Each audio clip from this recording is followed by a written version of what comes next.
Very good afternoon to all of you. Start करते बेटा। बच्चों मैं स्टार्ट करने जा रहा हूं income from business profession head. अब बेटा again income from business profession head का हम वेटेज देखें तो बड़ा हेड है और यहां से भी एग्जामिनर जो है अच्छा क्वेश्चन बना के देता है।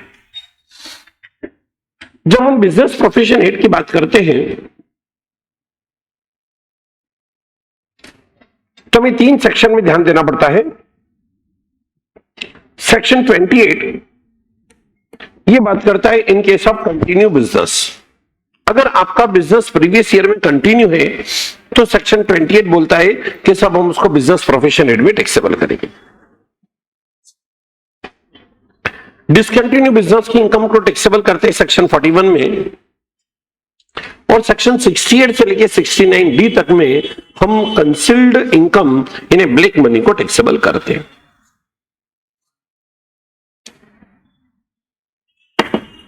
जब बच्चों सेक्शन 28 की बात हम करते हैं तो सेक्शन 28 बोलता है business should be continue. Continue that means continue in previous year.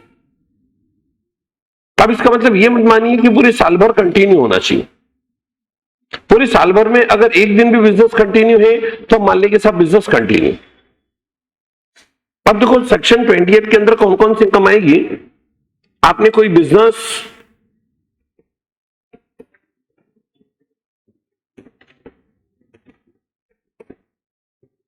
Profession या वोकेशन, आपने किसी भी प्रकार का कोई बिजनेस कर रहे हैं, प्रोफेशन कर रहे हैं या वोकेशन है, उसकी इनकम हम बिजनेस प्रोफेशन हेड में लेंगे।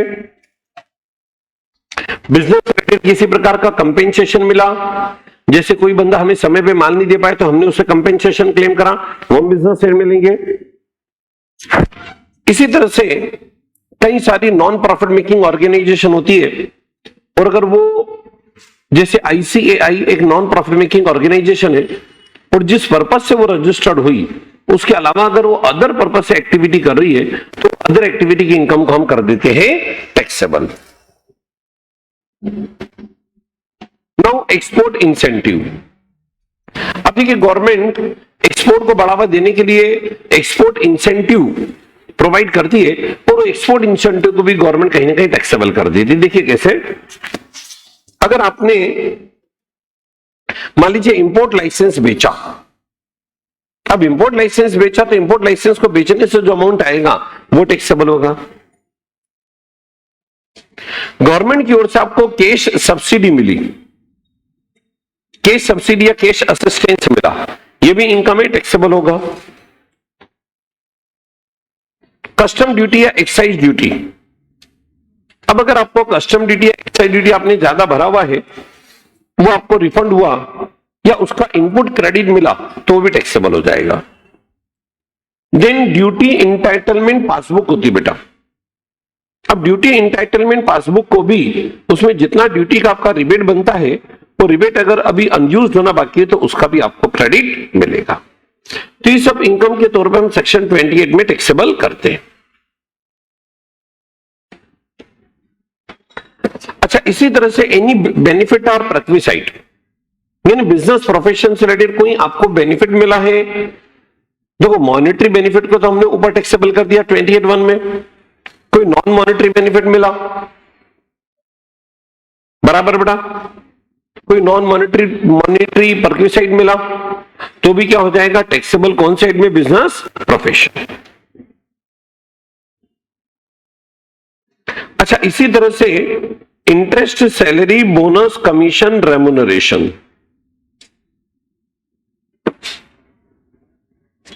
समझना बेटा ध्यान से। अगर कोई पार्टनरशिप फॉर्म है और वो अपने पार्टनर को किसी प्रकार का इंटरेस्ट या सैलरी या बोनस या कमीशन या रेम्युनरेशन देती है तो देखो पार्टनर के लिए इनकम है, लेकिन गवर्नमेंट ने उसको स्पेशली टैक्सेबल कौन से हेड में कर दिया, बिजनेस प्रोफेशन, क्योंकि उस खर्चे को हम अलो भी कहां से कर रहे हैं, बिजनेस प्रोफेशन। तो पार्टनर को जो सैलरी, बोनस, कमीशन, फी, रेम्युनरेशन मिल रहा है उसको हम पार्टनर के लिए टैक्सेबल करते हैं, बट बिजनेस प्रोफेशन। सिमिलरली कोई कीमैन इंश्योरेंस पॉलिसी आपने लेके रखी और उस कीमैन इंश्योरेंस पॉलिसी पर आपको क्लेम मिला, तो जो क्लेम मिला उस क्लेम की इनकम को भी हम कहां लेके जाएंगे? Business and profession. अच्छा, एजेंसी बिजनेस। अब ऐसा हो सकता है आपने किसी प्रकार की एजेंसी ली, मान लीजिए आपने सोनी इलेक्ट्रॉनिक्स की एजेंसी लेके रखी है, अब उसके प्रोडक्ट इंडिया में बेच रहे हैं। अब सोनी इलेक्ट्रॉनिक्स के प्रोडक्ट अगर आप इंडिया में बेच रहे हैं और या मान लीजिए किसी फॉरेन कंपनी की एजेंसी ली और उसका बिजनेस इंडिया में चला रहे हैं, उस पर जो कमीशन आ रहा है तो वो एजेंट के लिए इनकम है और कहां लेके जाएंगे उसको? Business and profession. 35 एडी, याद करो बेटा, 35 एडी के अंदर कुछ स्पेसिफाइड बिजनेस है और उस स्पेसिफाइड बिजनेस से अगर किसी प्रकार की असेट को बेचने से हमारे पास अमाउंट आया, किससे अमाउंट आया बेटा? स्पेसिफाइड असेट को बेचने से, बराबर बेटा। वो जो अमाउंट आया तो सेक्शन 35 एडी में हम उसको करते हैं टैक्सेबल, क्योंकि स्पेसिफाइड बिजनेस में जो कैपिटल नेचर का खर्चा करा उसकी पूरी छूट आपको 100% मिल चुकी है। अच्छा, सेक्शन 2857B, यहां गवर्नमेंट कुछ रेस्ट्रिक्टिव ट्रेड प्रैक्टिस की बात करती बच्चों। जैसे आपने अपने बिजनेस पे किसी प्रकार का प्रतिबंध स्वीकार करा कि चलो भैया आप पंजाब में बिजनेस आप करो, एमपी में हम करेंगे, लेकिन हम पंजाब में नहीं करेंगे, आप एमपी में मत करो, तो उसके बदले में हमें कंपेंसेशन। तो किसी प्रकार का आपने अपनी बिजनेस एक्टिविटी पे कोई रेस्ट्रिक्शन एक्सेप्ट करा, उसके बदले में कंपेंसेशन मिला, तो कंपेंसेशन भी कहां लेके जाएंगे हम? Business and profession. Not sharing of any trademark, patent, copyright, जो इंटेंजिबल असेट है। देखो, हमारी इंटेंजिबल असेट हमारी अपनी होती है और हमने किसी से एग्रीमेंट करा कि चलो हम हमारे नोहाउ को शेयर नहीं करेंगे, हमारी टेक्नोलॉजी, हमारे पेटेंट, कॉपीराइट को शेयर नहीं करेंगे, उसके बदले में कंपेंसेशन, तो इसको भी गवर्नमेंट ने सेक्शन 28 में कवर करा। Conversion of inventory to capital asset. देखो, इन्वेंट्री को किस में बदल दिया आपने? जैसे आप मकान खरीदने बेचने का बिजनेस कर रहे हैं, अब मकान आपके लिए स्टॉक है, मकान खरीदने बेचने का बिजनेस करें, मकान वाली क्या है बेटा? स्टॉक है।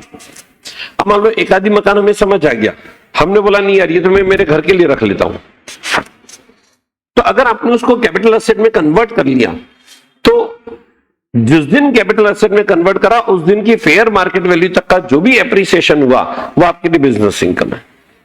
याद करो, इसका उल्टा मैं कैपिटल गेन हेड में पढ़ाया था।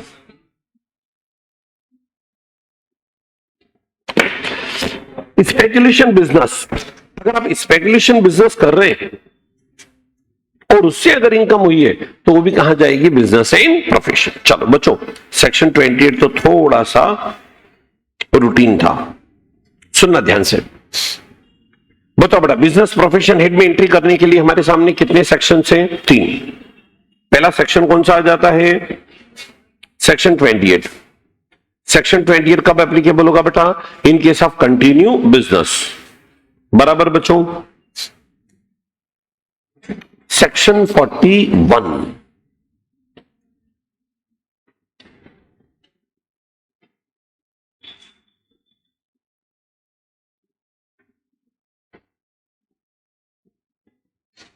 ये बात करेंगे बेटा हम in case of discontinue business.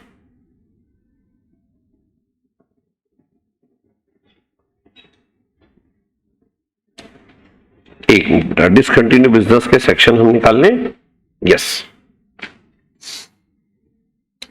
Section 41 से लेके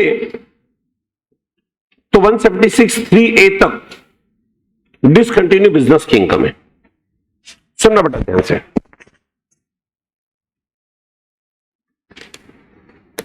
अब देखो, section 41 subsection 1, recovery of any allowed deduction. बच्चों बोर्ड पे लिखना, अब सेक्शन 41 सबसेक्शन 1 क्या बोलता है वो सुनना। ये सेक्शन बोलता है कि मान लो जी आपने 2021 में बिजनेस को कर दिया बंद,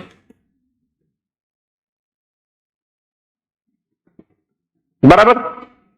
उसके पहले आपका बिजनेस कंटिन्यू था, ओके।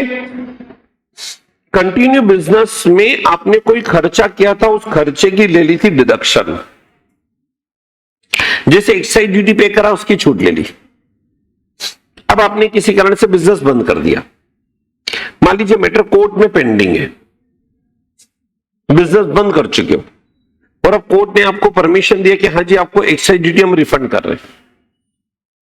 अब अगर रिफंड होगा तो ये अमाउंट क्या हो जाएगा बेटा, टैक्सेबल, क्योंकि आप पहले उसका डिडक्शन ले चुके हो। ऐसे ही आपने कस्टम ड्यूटी भरा था, उसकी आप छूट ले चुके हो, मैटर कोर्ट में पेंडिंग है, बीच में आपने बिजनेस बंद कर दिया, उसके बाद अमाउंट आपको रिफंड हो गया। बोले रिफंड हो गया तो टैक्सेबल। अच्छा चलो, यहां आपने इनकम टैक्स भरा था, इनकम टैक्स ज्यादा भर दिया, बिजनेस किसी कारण से बंद कर दिया। अब बताओ बेटा, बिजनेस बंद होने के बाद अगर इनकम टैक्स रिफंड हो गया तो नॉट टैक्सेबल, क्योंकि जब आपने इनकम टैक्स भरा था तब वो इनकम टैक्स अलोड ही नहीं हुआ था। पक्का बेटा? नहीं, क्लियर नहीं हुआ। चलो, section 41 sub section 1, recovery of any allowed deduction. कोई डिडक्शन हम ले चुके थे और बाद में रिकवर हुई। Section 41(3) sales of scientific research asset. समझना बच्चों, यहां फंडा क्या है बेटा, जब आपका बिजनेस कंटिन्यू था तब आपने साइंटिफिक रिसर्च की एसेट खरीदी थी, उसकी डिडक्शन ले ली, बुक वैल्यू 0, बराबर बेटा। अब आपने बिजनेस बंद कर दिया और बंद करने के बाद बेची, तो देखो जब बिजनेस कंटिन्यू था साइंटिफिक रिसर्च की डिडक्शन ले चुके थे, बेचने के बाद अगर बंद करने के बाद रिकवरी होगी तो टैक्सेबल होगी। देखो आपने 8 लाख में बेचा तो 8 लाख पूरे बिजनेस हेड में चला जाएगा। बिजनेस कंटिन्यू है तो सेक्शन 35 में टैक्सेबल कर देंगे। 35 पढ़ूंगा बेटा मैं साइंटिफिक रिसर्च का, और बिजनेस अगर डिसकंटिन्यू हो गया तो 41(3) में टैक्सेबल। पक्का? चल, अगर आपने 10 लाख में बेचा तो बोले 10 लाख रुपए टैक्सेबल। अच्छा, अगर 12 लाख में बेचा तो 10 लाख जाएगा बिजनेस हेड और 2 लाख कहां जाएगा, कैपिटल गेन। पक्का बेटा?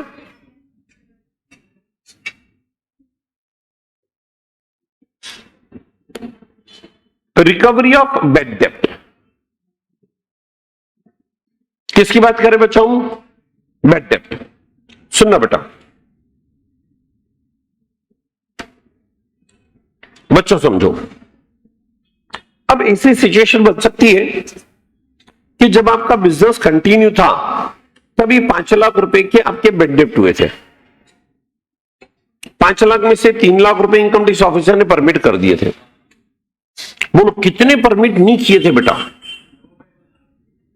2 लाख परमिट नहीं किए। चलो, बिजनेस बंद हो गया, बाद में पूरे 5 लाख रुपए रिकवर हो गए। बोलो 3 लाख क्या होंगे, टैक्सेबल। कौन से हेड में, बिजनेस प्रोफेशन। अच्छा चलो, अगर मैंने 3 लाख बाद में रिकवर हो गए तो 1 लाख। अच्छा 2 लाख रिकवर हो गए तो, अच्छा 1 लाख ही रिकवर हुए तो क्यों टैक्सेबल नहीं होगा, क्योंकि 2 लाख रुपए आपने डिसअलो करे थे।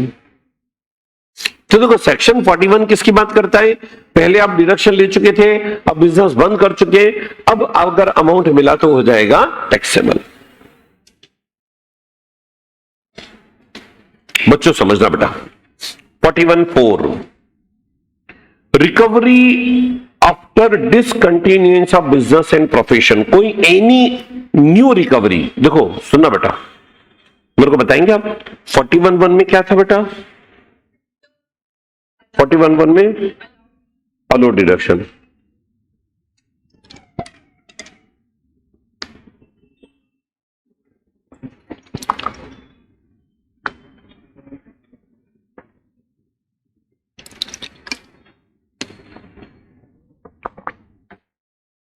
बच्चों बताना, 41(1) में क्या था बेटा? अलो डिडक्शन। 41(3) में क्या था? Scientific research. अच्छा, 41(4) में क्या था? ये तीनों सेक्शन का पैटर्न ये था कि जब बिजनेस आपका चालू था तब आप डिडक्शन ले चुके थे, रिकवरी करने पर क्या हो गया? टैक्सेबल। लेकिन अब मैं बात करने जा रहा हूं 176(3)(a) एंड 4। अब ये क्या बोलते, मान लो डिसकंटिन्यू बिजनेस की कोई नई इनकम आ गई। कौन सी इनकम आ गई? जैसे बैड डेब्ट हुआ था, अब हमने उससे रिकवर करो, ब्याज सहित रिकवर कर लिया। कैसे रिकवर कर लिया बेटा? तो बताओ, ब्याज की इनकम, नई इनकम आ गई कि नहीं? उसको भी टैक्सेबल करेंगे। और कौन से सेक्शन में? 176(3)(a) and 4। पक्का बच्चों? चलो वापस से मेरे को बताओ, बिजनेस प्रोफेशन हेड में बोलो, पहला सेक्शन कौन सा था? 41(1), अलो डिडक्शन 41(3), 41(4), बैड डेब्ट, है ना? और 176(3) एंड 4 कोई नई income, any new income of discontinue business. अब ये स्पेशल रिजर्व वाला पॉइंट तो अभी हो चुका है लगभग खत्म, फिर भी सुन लो। पुराने समय में गवर्नमेंट कुछ स्पेशल रिजर्व बनाने पे डिडक्शन देती थी। किस पे बेटा? अब स्पेशल रिजर्व बनाया आपने, डिडक्शन ले ली। अब बिजनेस बंद करा, उस स्पेशल रिजर्व का आपने यूज कर लिया तो फिर क्या करेंगे हम उसको? टैक्सेबल। अब ये अभी आपके काम का नहीं, लेकिन एक पॉइंट सुनना,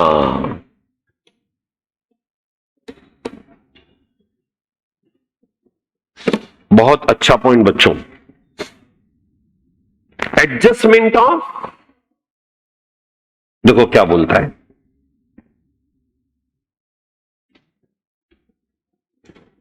बच्चों ये मिस्टर ए, ये सपोज करें फर्नीचर का बिजनेस करते थे। फर्नीचर के बिजनेस में सपोज करें इनको लॉस हुआ, इन्होंने बिजनेस बंद कर दिया, और उस समय अनएब्जॉर्ब्ड लॉसेस इनके थे 25 लाख रुपए के। कितने के बेटा? अब बाद में मान लो सेक्शन 41(1), 41(3), 41(4), 176(3)(a) या 41(4)(a) के अंदर इनकम हुई, तब अब बताओ उस बंदे के ऑलरेडी अनएडजस्टेड लॉसेस पड़े कि नहीं? अब फर्दर इनकम आ गई तो आप उसमें टैक्स लगा दोगे। गवर्नमेंट ने सेक्शन 41(5) बना दिया, और 41(5) के अंदर गवर्नमेंट ने प्रोविजन कर दिया कि अगर आपका डिसकंटिन्यू बिजनेस है, उसके अनएडजस्टेड लॉसेस पड़े, तो उस अनएडजस्टेड लॉसेस को 41(1), 41(3), 41(4), 176(3) एंड 4 और 41(4)(a) इनकी इनकम से आप सेट ऑफ कर सकते हो, और जो 8 साल का टाइम लिमिट है वो भी एप्लीकेबल नहीं होगा। कितने साल का टाइम लिमिट एप्लीकेबल नहीं होगा बेटा? बोलो, कहे तक सब बच्चों को क्लियर? चलो वापस आ जाओ बेटा। बिजनेस हेड में इनकम के कितने सेक्शन है बच्चों? 3। पहला सेक्शन बेटा, हाँ जी बच्चों, कंटिन्यू बिजनेस की इनकम। सेक्शन 41 बेटा, डिसकंटिन्यू। सेक्शन 68 से 69D, कंसल्ट इनकम।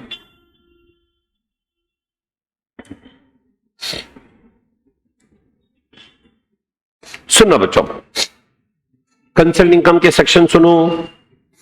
सेक्शन 68 में मैंने बताया था अनएक्सप्लेन कैश क्रेडिट, किसी पार्टी से आपके पास कैश आया, उसका खाता क्रेडिट है और आप उस पार्टी का पूरा डिटेल नहीं दे पाए, तो इनकम टैक्स डिपार्टमेंट उसकी इनकम मान लेगा। ठीक इसी तरह से अनएक्सप्लेन्ड मनी, आपके यहाँ छापा पड़ा और पैसा मिला और आप उसका एक्सप्लेनेशन नहीं दे पाए, अगेन उसको कंसल्टिंग का मान लेंगे। अनएक्सप्लेन इन्वेस्टमेंट, आपके इन्वेस्टमेंट थे और वो इन्वेस्टमेंट का पैसा कहां से आया था वो आप सोर्स नहीं बता पाए, या बताया लेकिन सेटिस्फैक्टरी नहीं है, तो गवर्नमेंट उसका इनकम मान लेगा। पार्टली डिस्क्लोज इन्वेस्टमेंट, कुछ लोग क्या करते बेटा, इन्वेस्टमेंट शो करते, आधे शो करे आधे नहीं करे। जितने आधे शो नहीं करे वो अगर गवर्नमेंट की निगाह में आ जाते हैं तो उसको गवर्नमेंट इनकम मानेगा और टैक्स लगाएगा। क्लियर? वही सेक्शन 69C के अंदर मैंने बताया था अनएक्सप्लेन्ड एक्सपेंसेस। देखो, गवर्नमेंट को लगाना है income tax, but income tax लगाने के लिए गवर्नमेंट का ध्यान किस पे? एक्सपेंसेस पे। अगर मान लो आपने एक्सपेंसेस किए, जैसे आप फॉरेन ट्रेवल कर रहे हैं और कई सारे जमाने भर के खर्चे कर रहे हैं, तो गवर्नमेंट आपसे पूछ सकता है साहब आप इतने % खर्चे कर रहे हो, पैसा कहां से आया? नहीं बता पाए तो भी इनकम है। और एक सेक्शन मैंने बताया था 69D में, payment on the basis of हुंडी। अगर आपने हुंडी पर पैसा लेन देन करा और भी किसमें करा? कैश में, तो हुंडी पर पैसा लेना या हुंडी पर पैसा देना, दोनों को गवर्नमेंट क्या मानेगी? इनकम। चलिए बच्चों, पहले मेरे को बताओ, बिजनेस प्रोफेशन हेड में इनकम के तीनों सेक्शन क्लियर? 28 का कौन सा है बेटा? Continue business. 41, 68 से 69D कंसल्टिंग का। समझ बेटा, अभी तक बेटा मैंने अभी तक मैंने इनकम की बात की।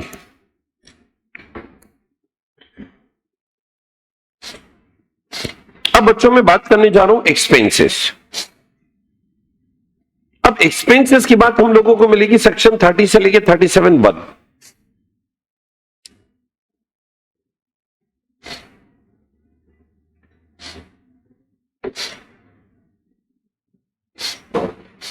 सेक्शन 30 से लेके 37(1) तक में आपको सारे वो खर्चे मिलेंगे जो अलोड हैं, लेकिन इसमें भी बेटा सेक्शन 30 से लेके 36 तक के जो सेक्शन है वो स्पेसिफिक एक्सपेंसेस है, मतलब उनके आगे हेड लिखा है। सेक्शन 30 मतलब बिल्डिंग का खर्चा, 31 मतलब प्लांट मशीन का खर्चा, 32 इन डिप्रिसिएशन, 33 मतलब टी कॉफी रबर का खर्चा, वो भी आपके सिलेबस में नहीं है बेटा। 33 AB ये सब नहीं है। 35 साइंटिफिक रिसर्च, 36 में बेड डेप्ट और इंटरेस्ट ऑन कैपिटल ये सब है। लेकिन आप सोचो सेक्शन 30 से 36 तक में 6 सेक्शन है, लेकिन क्या 6 सेक्शन के अंदर सारे खर्चे कवर हो सकते हैं? तो गवर्नमेंट ने एक जनरल सेक्शन और बना दिया 37(1). और ये जो जनरल सेक्शन है, सुनना ध्यान से बच्चों, ये जो जनरल सेक्शन है, कोई ऐसा खर्चा है जो इन 6 सेक्शन में कवर नहीं हो रहा है, लेकिन आपने बिजनेस के इंटरेस्ट में करा तो उस खर्चे की छूट 37(1) के अंदर मिलेगी। पक्का बेटा? अब सुनो ध्यान से बच्चों, एक एक खर्चे की बात करते हैं।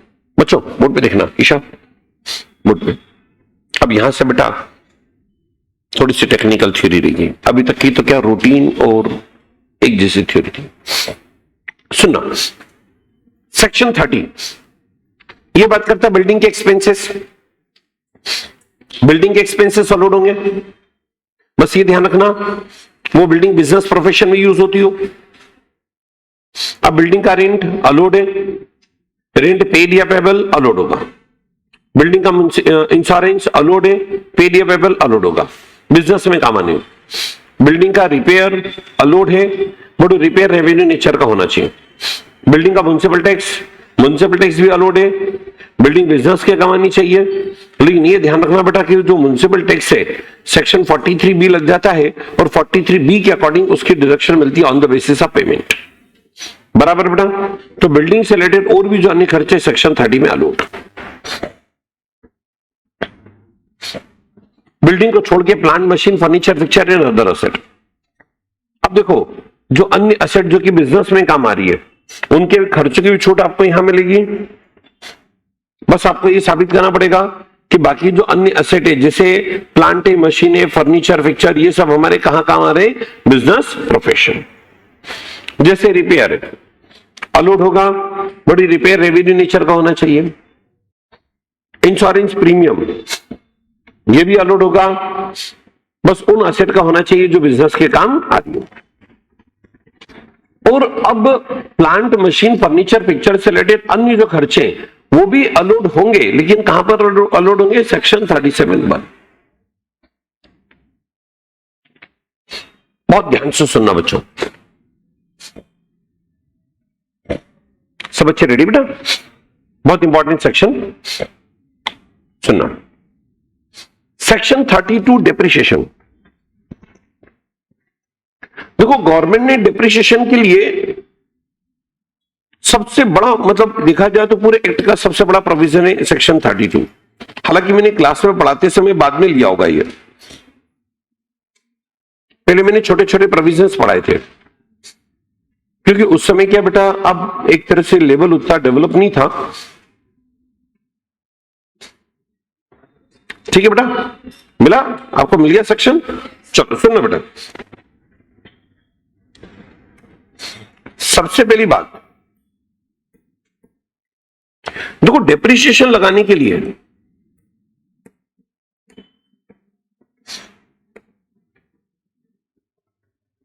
उस असेट पर ऑनरशिप होनी चाहिए। दूसरी बात, असेट आपके बिजनेस प्रोफेशन में यूज होनी चाहिए। तीसरी बात, यूज कौन सी ईयर में? प्रीवियस ईयर में। उस रिलेवेंट प्रीवियस ईयर के अंदर असेट क्या होनी चाहिए? यूज हो। देन डिप्रिसिएशन आपको टेंजिबल, इंटेंजिबल दोनों प्रकार की असेट पे लगेगा। पहले क्या होता था? सिर्फ टेंजिबल असेट पे डिप्रिसिएशन था, और आज की तारीख में टेंजिबल, इंटेंजिबल दोनों प्रकार की असेट पर डिप्रिसिएशन है। समझना बेटा, मैंने यहां आपको बताया था कि एक्टिव यूज से मतलब नहीं है। अगर आपने कोई असेट खरीदी, सुनना बच्चों, अगर वो बिजनेस में उपयोग के लिए अवेलेबल है, पुट टू यूज है, बस आपको डिप्रिसिएशन की छूट मिलेगी। बराबर बेटा? ऐसा नहीं कि हम उसको देखते आएंगे कि सब 365 दिन यूज हो रही है कि नहीं। अच्छा, asset partly use for business profession, जैसे बिल्डिंग हो सकती है 50% बिजनेस के काम आ रही है, 50% रेसिडेंस के काम आ रही है। तो जितना पोर्शन बिजनेस के पर्पज से काम आ रहा है उतने पर ही डिप्रिसिएशन अलो करेंगे। रेसिडेंशियल क्वार्टर, रेसिडेंशियल क्वार्टर मान लो अगर हमारे स्टाफ रह रहे हैं, एडमिनिस्ट्रेटिव ऑफिसर रह रहा है, गेस्ट रह रहे हैं, गेस्ट रूम है, तो उनका डिप्रिसिएशन अलो होगा। सुनना बच्चों ध्यान से, देखो डिप्रिसिएशन में गवर्नमेंट क्या करती है, हमेशा नॉर्मल रेट से डिप्रिसिएशन लगा देती है, लेकिन हाफ डिप्रिसिएशन का यह कंसेप्ट है।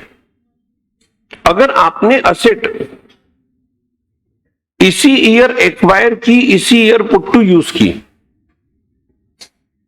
और 180 डे से कम यूज की है, तो उस पर डिप्रिसिएशन आपको हाफ डिप्रिसिएशन परमिसिबल होगा। बराबर बच्चों? पक्का? लेकिन हाफ डिप्रिसिएशन का परमिसिबल होगा बेटा, हाफ डिप्रिसिएशन का परमिसिबल होगा 180 डे से कम यूज कर रहे हैं, और जिस साल खरीदा उसी साल क्या कर दिया आपने? Put to use. पक्का बच्चों? यहां तक सब बच्चों को क्लियर? अच्छा, डेप्रिसिएशन टेंजिबल, इंटेंजिबल दोनों प्रकार की एसेट पे लगेगा। देखो बेटा, इंटेंजिबल एसेट में याद करो, मैंने बताया था आपको, पेटेंट है, कॉपीराइट है, डिजाइन है, ट्रेडमार्क है, लोगो है, मोनो है, बराबर? परचेज होनी चाहिए अगर गुडविल की बात करेंगे तो। सेल्फ जनरेटेड को तो रिकॉर्ड ही नहीं करते ना बेटा अपन। पक्का? देखो, building, plant, machine, furniture, picture, इन पे तो डिप्रिसिएशन है। 31 मार्च 1998 के बाद से इंटेंजिबल असेट पर भी डेप्रिसिएशन आ गया। अच्छा, डेप्रिसिएशन निकालते समय 3 बेसिक बातों को ध्यान दोगे, सुनना बेटा। पहली बात तो ब्लॉक कंसेप्ट लगेगा। ब्लॉक कंसेप्ट का मतलब निकला सेम रेट सेम असेट, हम एक जैसे ब्लॉक में लेके चलेंगे। जैसे बिल्डिंग 10% वाली, सारी बिल्डिंग 10% वाली एक साथ। प्लांट एंड मशीन 15%, तो सारी प्लांट एंड मशीन 15% वाली एक साथ। फर्नीचर पिक्चर 10%, तो सारा फर्नीचर पिक्चर 10% वाला एक साथ। तो ब्लॉक कंसेप्ट हम लगाएंगे। मेथड कौन सी लगेगी बेटा? ओनली एक ही method, single, written down value method. अच्छा, जब हम नई असेट खरीदते हैं तो उसकी एक्चुअल कॉस्ट को ब्लॉक में जोड़ना है। कौन सी कॉस्ट को जोड़ना बच्चों? Actual cost. अच्छा, रेट ऑफ डेप्रिसिएशन सुनना बेटा ध्यान से बच्चों। सबसे पहले टेंजिबल को अलग कर दो, इंटेंजिबल को अलग कर दो। बोलो, टेंजिबल को भी हम 3 कैटेगरी में बांटेंगे, building, furniture, plant and machine. और प्लांट एंड मशीन यहां पर रेस्यूडरी ने बचा कुचा हेड है, बराबर बेटा। चलो, बिल्डिंग पर यूजुअली कितना परसेंट? 10। बच्चों ध्यान दो बेटा, बिल्कुल अलर्ट रहो। मेरा पर्पस ये है कि यहां पढ़ के अपने को सब चीजें रिकॉल्ड हो जाए, और आता है आपको बस रिकॉल करना है ना। हाथ अब साथ साथ बताते जाना, क्योंकि बिजनेस कैपिटल गेन था टेक्निकल, ये है याद करने वाला, बट मैं चाहूंगा कि याद करा दूं यार। बोलो, बिल्डिंग पे कुछ नहीं दिया हो तो डेप्रिसिएशन कितना परसेंट? 10। लेकिन रेसिडेंशियल बिल्डिंग पे, रेसिडेंशियल बिल्डिंग पे, रेसिडेंशियल बिल्डिंग के एग्जांपल दो।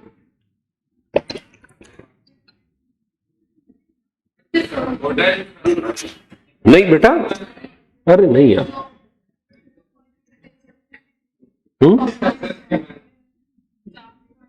क्या बेटा?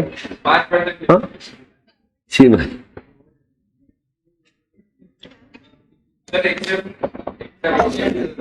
नहीं, ऐसा नहीं। देखो, बात श्रीमाया की याद दिला के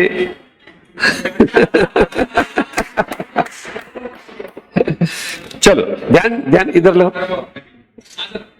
अच्छा ऐसा, चलो सुनो सुनो बेटा ध्यान से। बच्चों बच्चों बच्चों, बिल्डर, बिल्डिंग की बात करें, बिल्डिंग गिरनी है।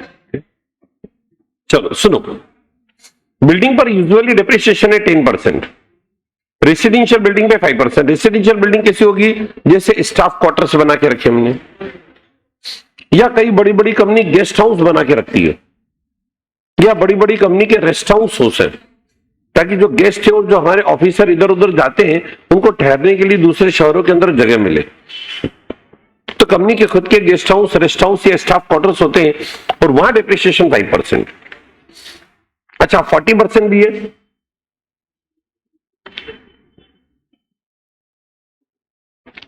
%40 कहां ये बताओ?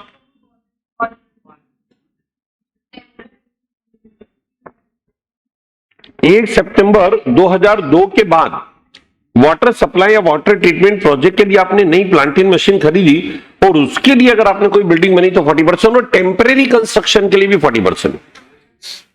बराबर बेटा? चलो, फर्नीचर पिक्चर पे एक ही रेट लगेगा, कितना परसेंट? अच्छा, school, college, hospital, library, canteen, कहीं का भी फर्नीचर हो, डेप्रिसिएशन का रेट कितना परसेंट? 10।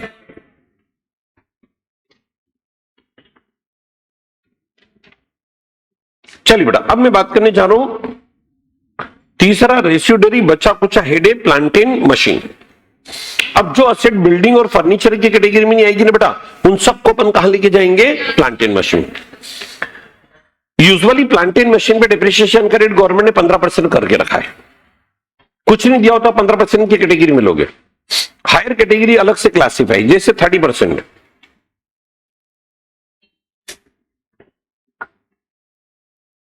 बोलो बेटा 30% कहां पे लगेगा? मोटर, बस, मोटर लारी या मोटर कार जो टैक्सी के रूप में काम आ रही है। इसी तरह से एरोप्लेन, इन पर 30% है। Water pollution control equipment, sound pollution, जितने भी पॉल्यूशन कंट्रोल इक्विपमेंट है 40% है। एनर्जी सेविंग डिवाइसेस 40% है। बेसिकली 40%, लेकिन होते थे पहले ये 100%। अच्छा, इसी तरह से मोटर कार पे कितना परसेंट डेप्रिसिएशन लगाओगे? 15%। अच्छा, बुक्स वगैरह जो एनुअली पब्लिश हो रही है लाइब्रेरी में, रफ यूजरी, सब पर 40% है। बराबर बेटा? चलो, ship, speed boat, foreign going ship, इन सब पे 20% है। अब एक बहुत इंपॉर्टेंट सी बात जो आप लोगों को मेरे को बतानी थी, इंटेंजिबल एसेट। देखो, goodwill, patent, copyright, design, formula, trademark, logo, mono, signature, ये सब जो परचेज है, एक्वायर्ड है, उस एक्विजिशन कॉस्ट पे डेप्रिसिएशन मिलेगा 25%, और ये भी एप्लीकेबल हुआ 31 दिसंबर 1998 के बाद से। अच्छा, रिटर्न डाउन वैल्यू कैसे निकालेंगे बच्चों? ध्यान है आपको, याद करो, मैंने अभी कैपिटल गेन में कैलकुलेशन बताया था। सुनना बेटा, सबसे पहले ब्लॉक का ओपनिंग वैल्यू लेके चलते हैं। परचेस तो परचेस को जोड़ेंगे। परचेस कौन सा जोड़ेंगे? जो ब्लॉक का परचेस है, सेम एसेट सेम रेट, उसको जोड़ लो, और ब्लॉक से रिलेटेड सेल को घटा दो, और जो आखिरी में जब बचा उसमें डेप्रिसिएशन लगाने के पहले दो कंडीशन चेक करो। हमारे पास एसेट और वैल्यू दोनों होनी चाहिए, दोनों है तो डेप्रिसिएशन। चश्मा लगा लो, बराबर बेटा? और डेप्रिसिएशन लगेगा नॉर्मल रेट से। लेकिन अगर कोई नई एसेट खरीदी और 180 डे से कम आपने यूज की तो उस पर डेप्रिसिएशन हाफ। अब पहले हाफ वाले का कैलकुलेशन करना, फिर बाकी बचे हुए ओल्ड वाले का कैलकुलेशन। यही बेटा एक मैंने आपको पॉइंट बताया था एडिशनल डेप्रिसिएशन का।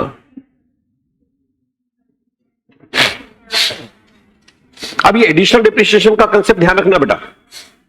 अगर मान लो कोई मैन्युफैक्चरिंग या प्रोडक्शन यूनिट है जो कि किसी भी गुड्स का मैन्युफैक्चरिंग या प्रोडक्शन करती है, लेकिन शेड्यूल 11 के अंदर जो गुड्स क्लासिफाइड है उनको छोड़ के, बराबर? नया प्लांटेन मशीन आपने खरीदा 31 मार्च 2005 के बाद, और आपका प्लांटेन मशीन इलिजिबल है। इलिजिबल मतलब ऐसी प्लांटेन मशीन की बात की जो सीधे प्रोडक्शन एक्टिविटी से कनेक्टेड है, तो आपको नॉर्मल डेप्रिसिएशन तो मिलेगा ही मिलेगा। जिस साल आपने प्लांटेन मशीन खरीदी उसी साल आपको एडिशनल डेप्रिसिएशन भी मिलेगा। अभी एडिशनल डेप्रिसिएशन एक ही बार मिलना है। एडिशनल डेप्रिसिएशन का रेट रहेगा 20%, लेकिन कुछ ऐसी एसेट है जो डिस्क्वालिफाइड है एडिशनल डेप्रिसिएशन के लिए। जैसे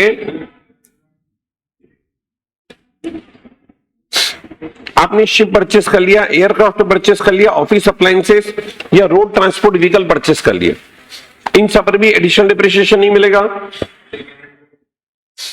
पुरानी प्लांटेन मशीन पे एडिशनल डेप्रिसिएशन नहीं मिलेगा। ऑफिस प्रीमाइसेस या रेसिडेंशियल बिल्डिंग के लिए आपने कोई प्लांटेन मशीन खरीदी तो उस पर भी एडिशनल डेप्रिसिएशन नहीं मिलेगा। एसी एसेट पे भी एडिशनल डेप्रिसिएशन नहीं मिलेगा जिसका 100% वैल्यू के बराबर का डिडक्शन ऑलरेडी मिल गया।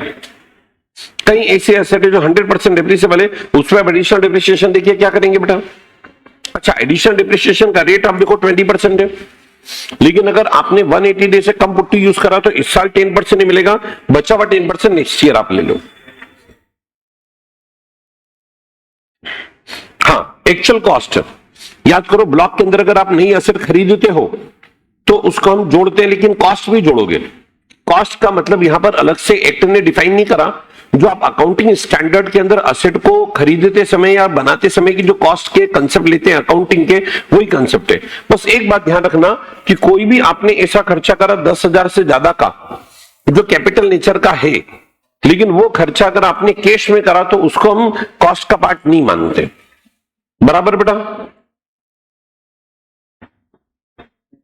चलो, डेप्रिसिएशन में एक बात ध्यान रखना बेटा। देखो, डेप्रिसिएशन को हम लिखते हैं, हम क्या करते हैं बिजनेस प्रोफेशन हेड में, पहले प्रॉफिट निकालते हैं। प्रॉफिट जो निकल के आता है बिजनेस हेड का बिफोर चार्जिंग डेप्रिसिएशन निकल के आता है। अब मान लो डिप्रिसिएशन चार्ज करने गए, अब आपके पास सफिशिएंट प्रॉफिट नहीं है, तो जितना डिप्रिसिएशन हमारा नहीं क्लेम हुआ वो अनएब्सॉर्ब डिप्रिसिएशन रहा।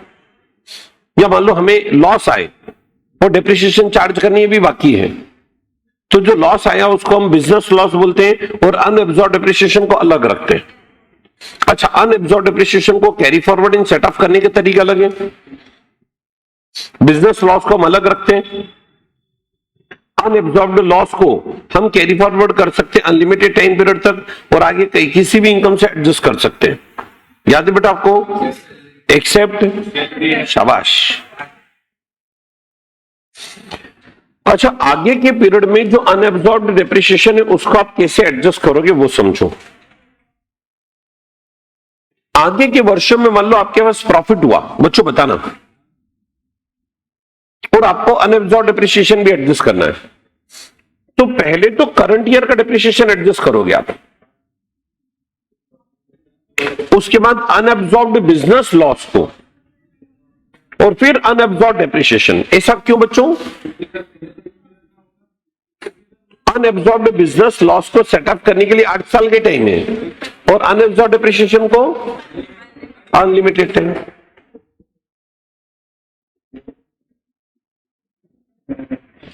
हाँ बच्चों, दो मिनट ध्यान से सुनना बेटा। बच्चों बच्चों बच्चों बच्चों सुनो, देखो गवर्नमेंट ने पावर सेक्टर को एक अलग से ऑप्शन दिया है कि वो डिप्रिसिएशन चाहे तो एसएलएम से लगा सकते हैं, ये ऑप्शन है। और अगर पावर सेक्टर एसएलएम पे काम कर रहा है और मान लो उसने असेट बीच में बेच दिया, तो बेचने पे जो लॉस हुआ ना, यू नॉर्मली हम उसको शॉर्ट टर्म कैपिटल लॉस बोलते हैं, लेकिन पावर सेक्टर को बढ़ावा देने के लिए गवर्नमेंट बोली पावर सेक्टर क्या कर सकता है, जो असेट को बेचने पे लॉस हुआ ना उसको टर्मिनल डेप्रिसिएशन बोल के पीएनएल के अगेंस्ट सेट ऑफ कर लो। और इसी तरह से अगर असेट को बेचने पे फायदा हुआ तो उसको बैलेंसिंग चार्ज बोल के हम बिजनेस हेड के अंदर टैक्सेबल कर लेंगे।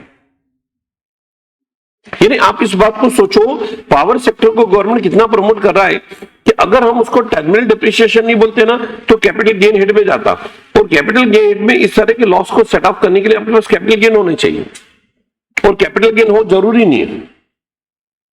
तो असेट को बेचने पे जो लॉस आया उसको टर्मिनल डिप्रिसिएशन बोल के सेट ऑफ करने की परमिशन दे दी, मतलब बिजनेस हेड का ही खर्चा मानने की परमिशन दे दी। पक्का?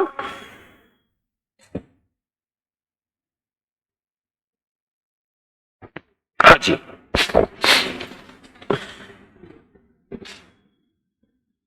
पढ़ाते समय मैंने डिप्रिसिएशन को लास्ट में इसलिए लिया था क्योंकि उस समय तक क्या होता है, बच्चों का एक लेवल नहीं होता है, तो पहले एकदम से डिप्रिसिएशन जैसा बड़ा सेक्शन कंटिन्यूटी में नहीं लिया जा सकता। अब तो सब आप लेवल से भी हायर लेवल पे हो। नहीं, समझने वाली बात करना है। नहीं भैया, आपसे बात नहीं कर रहे। चलो सुनो, अब सुनो बेटा, बच्चों सुनो सुनो सुनो सुनो सब बच्चे। अब यहां से खर्चे बहुत अलग प्रकार के मैं फटाफट पूछते जाऊंगा। हाँ सब बच्चे इधर बेटा, फर्स्ट बेंच। नो ज्ञान बांटना, इट्स गलत, इट्स गलत। साइंटिफिक रिसर्च की डिडक्शन गवर्नमेंट दे रही है सेक्शन 35 में।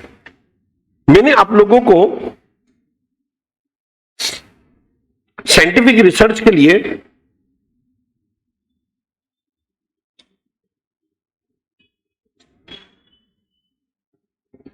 पूरा एक समरी बनवाया था। चलो ठीक है, कोई दिक्कत नहीं। मैंने आपको बताया था भाई साइंटिफिक रिसर्च को गवर्नमेंट बढ़ावा देती है।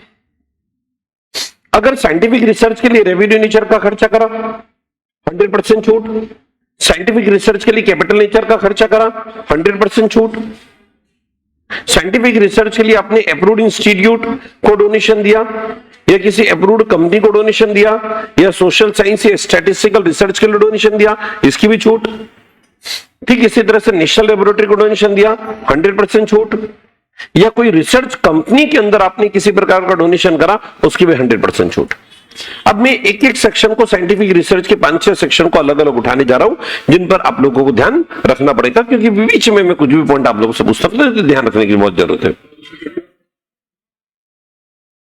ठीक, चलो सबसे पहले सेक्शन 35।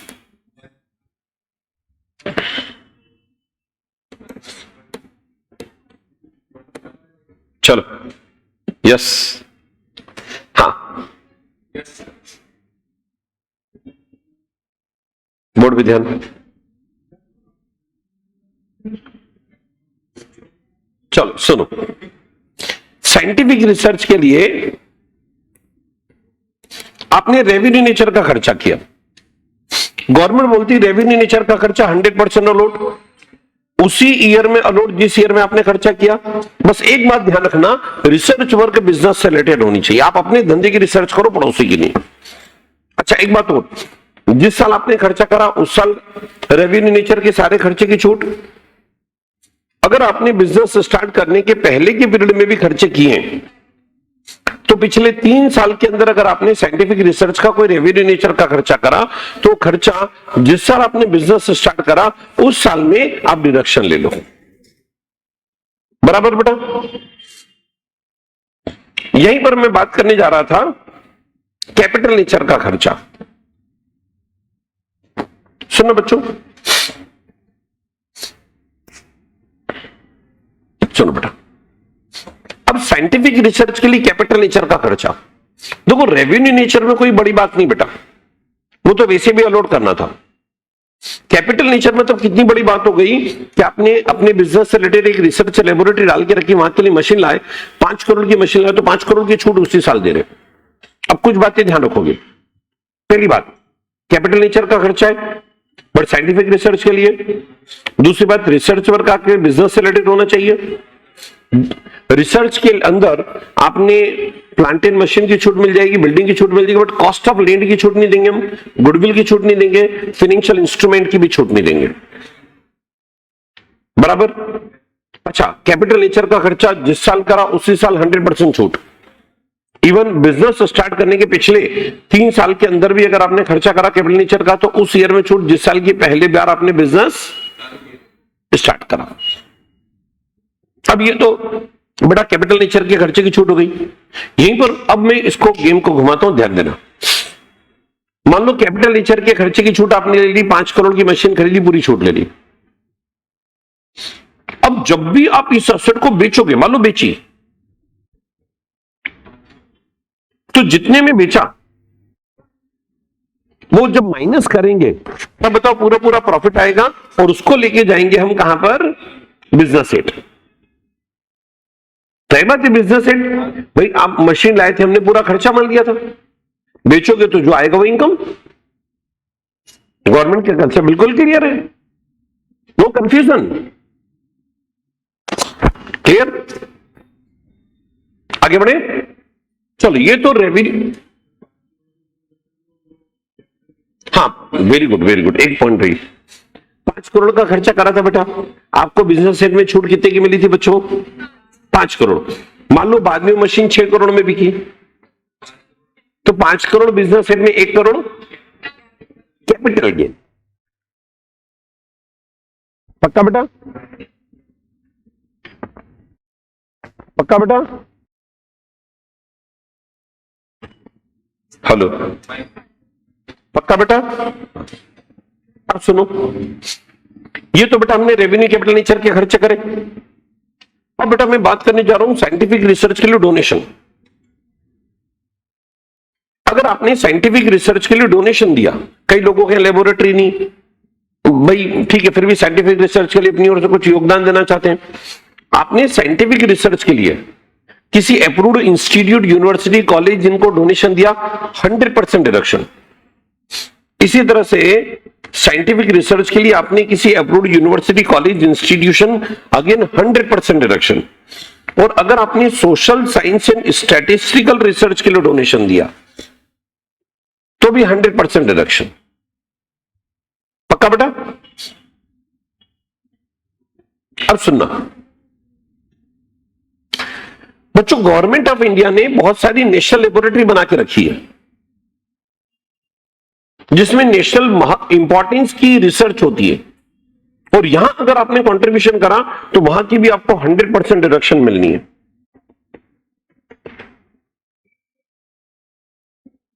फिर इसके बाद ये एक नया सेक्शन लॉन्चिंग किया था, इसको जरा सुनिएगा, इसको जरा सुनिएगा। आप मेरे को बताओ बेटा, क्या आपको ध्यान है, मैंने अभी आपको बताया था साइंटिफिक रिसर्च के लिए कैपिटल नेचर का खर्चा मैंने बताया था कितनी छोटे बच्चों। हाँ, मेरी बात सुनना, गवर्नमेंट ऑफ इंडिया ने सेक्शन 35(2)(ab) बना दिया था इन हाउस R&D के लिए, और यहां क्या था बच्चों, गवर्नमेंट ने एक समय दिया था और बोला था कैपिटल नेचर का खर्चा करोगे वेटेड डिडक्शन देंगे, 150% डिडक्शन। अब क्या बेटा, वो 150% वाला कंडीशन हट गया, उसको कर दिया 100%। इसलिए ऊपर जो कैपिटल नेचर का पड़ा है उससे आपको मैच दिखेगा, लेकिन इसका मोटिव मैं आपको बताना चाह रहा हूं। गवर्नमेंट ऑफ इंडिया ने साइंटिफिक रिसर्च को बढ़ाने के लिए यह कंडीशन डाली थी कि अगर एसएससी कंपनी है और किसी प्रकार का मैन्युफैक्चरिंग या प्रोडक्शन कर रही है, सिर्फ शेड्यूल 11 में कवर्ड होने वाले रेस्ट्रिक्टेड प्रोडक्ट्स को छोड़ के, अगर वो अपनी फैक्ट्री में इन हाउस R&D करने के लिए कैपिटल नेचर का खर्चा करती है, और खर्चा भी 31 मार्च 2024 तक, तो जो खर्चा करेगी उसकी हम 100% डिडक्शन देंगे। तो ये 100 को मैं हटा रहा हूं, तो पहले 150% था बेटा, अब इसको 100 कर देने से बच्चों ये वैसे ही हो गया जैसा कि ऊपर में पढ़ा चुका हूं, समझे आप? नहीं तो मेरे को पहले डिफरेंशिएट करना पड़ता कि एसएससी कंपनी है, मैन्युफैक्चरिंग प्रोडक्शन में है, इन हाउस R&D के लिए मशीन खरीदी 150%, और अब ये सेक्शन 100% हो जाने से इसका इंपैक्ट पुराने जैसे ही है। और मेरे को लगता है कि अब सरकार इस सेक्शन को आगे बढ़ाएगी नहीं, क्योंकि इसको बढ़ाने से कोई फायदा भी नहीं दिखता है। क्यों नहीं दिखता है? क्योंकि इस सेक्शन को आगे बढ़ाने के बजाय तो व्यक्ति उधर ही छूट ले लेगा ना। पक्का बेटा? अब सुनो, बहुत ध्यान से सुना बच्चों। अब मैं बात करने जा रहा हूं सेक्शन 35(1)(3)(a)। अब यहां पर हम बात करने जा रहे हैं, कोई कंपनी है जो R&D के पर्पज से ही बनी, और ऐसी कंपनी को कोई भी व्यक्ति डोनेशन दे, बस कंपनी होनी चाहिए, इंडिया में रजिस्टर्ड होनी चाहिए, उसका main object scientific research and development होना चाहिए, उसका रिसर्च वर्क गवर्नमेंट के द्वारा अप्रूव्ड होना चाहिए, और उसमें अगर आपने डोनेशन दिया, what ever donation, 100% deduction of donation, ये कंपनी है। देखो ऊपर भी डोनेशन की बात यही थी ना, वहां में बोलता था यूनिवर्सिटी कॉलेज, यह कंपनी है बेटा, जो कंपनी एक्ट में रजिस्टर्ड होती है। चलो बताओ मेरे को, साइंटिफिक रिसर्च पूरा क्लियर हुआ? पक्का? मैं पूछूं क्या? रेवेन्यू नेचर का खर्चा, कैपिटल नेचर का खर्चा, अलोड। अच्छा, फिर मैंने बताया था नेशनल लेबोरेटरी कितना परसेंट? 100%। फिर मैंने इन हाउस R&D भी बताया था 100%। सेक्शन था 35(2)(ab) है ना, वहां 150 था बेटा, अब 100 हो गया है वो, और वो सेक्शन 24 तक की है। ठीक है, फिर एलिमिनेट हो जाएगा। अच्छा, फिर उसके बाद मैंने बताया साइंटिफिक रिसर्च कंपनी, ये कंपनी है बेटा, 35(1)(3)(a) कंपनी है बच्चों। पक्का बेटा?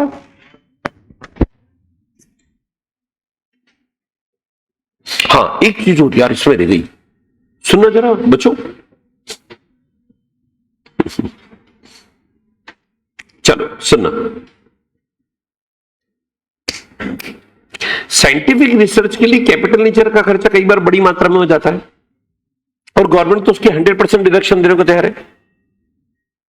लेकिन बेटा कभी कभी क्या होता है, आपने कैपिटल नेचर का खर्चा करा और आपके प्रॉफिट इनसफिशिएंट है, तो आप पूरी डिडक्शन एंजॉय नहीं कर पाते साइंटिफिक रिसर्च की।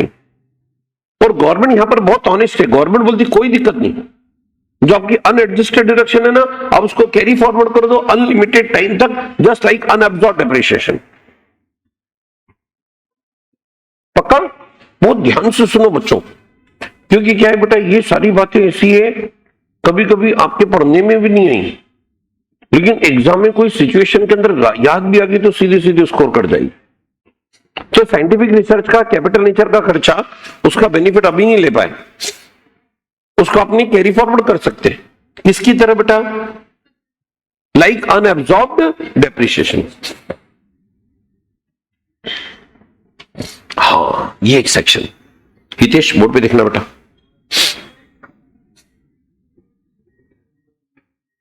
सुनना, करें स्टार्ट बच्चों।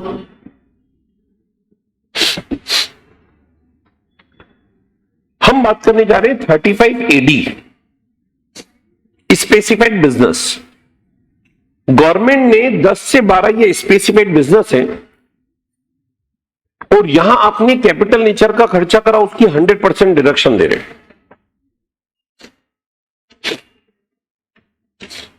बशर्ते कुछ कंडीशन है।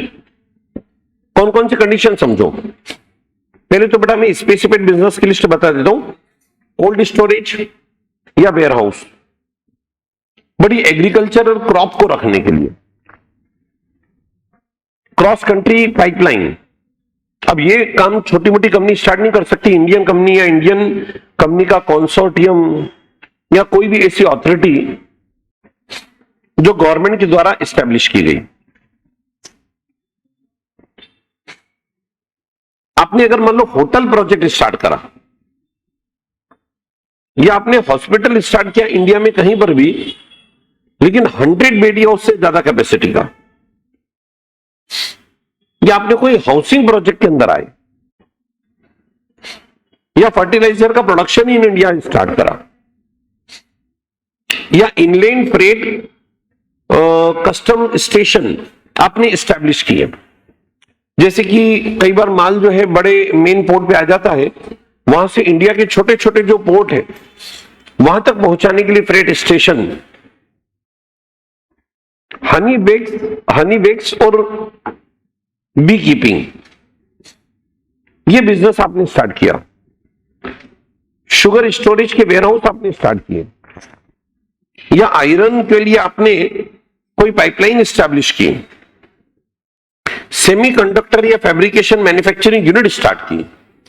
तो ये वो बिजनेस। अच्छा, एक नया सेक्शन, नया पॉइंट और जुड़ गया बेटा, operating, maintaining, providing new infrastructure facility. Already infrastructure facility की बात नहीं कर रहे, न्यू। तो ये जो सेक्टर है, इनको गवर्नमेंट ने स्पेसिफाइड बिजनेस की कैटेगरी में लिया बच्चों। सुनना बेटा, पहली बात, आपका बिजनेस न्यू होना चाहिए, बराबर बेटा। अच्छा, न्यू कब मानेंगे? जब आपकी प्लांटेन मशीन न्यू हो, और न्यू मतलब कम से कम 80% न्यू। मतलब कितने परसेंट तक ओल्ड चल जाएगी बेटा? 20% तक ओल्ड चलेगी। अच्छा, फॉरेन की अगर यूज्ड प्लांटेन मशीन है तो उसको इंडिया में क्या मानेंगे हम? बोल बेटा, यहां तक सब बच्चों को क्लियर? कुछ टर्म्स एंड कंडीशन देखो। सबसे पहली बात, ऑडिट कराना पड़ेगा बेटा आपको। कैपिटल नेचर की कितना परसेंट डिडक्शन है? 100%। सुनना बेटा ध्यान से।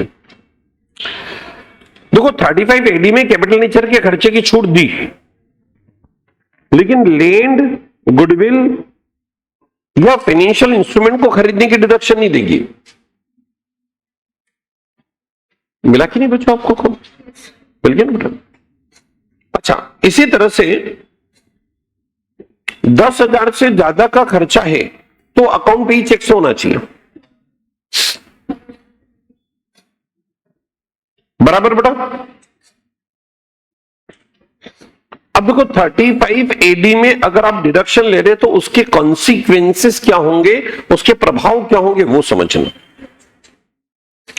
अगर बेटा आप स्पेसिफिक बिजनेस के तौर पे डिडक्शन ले रहे हैं ना, तो फिर 80HS से 80 RRB तक की डिडक्शन नहीं ले पाएंगे, और सेक्शन 10AA का एग्जम्पशन भी आप इंजॉय नहीं कर पाएंगे। अच्छा, क्योंकि आपने कैपिटल नेचर का पूरा खर्चा लोड करा लिया, तब उस पर आप दूसरा कोई खर्चा, रेवेन्यू नेचर का खर्चा या अन्य एक्सपेंसेस के अंदर आप इसको अलोड नहीं करा सकते।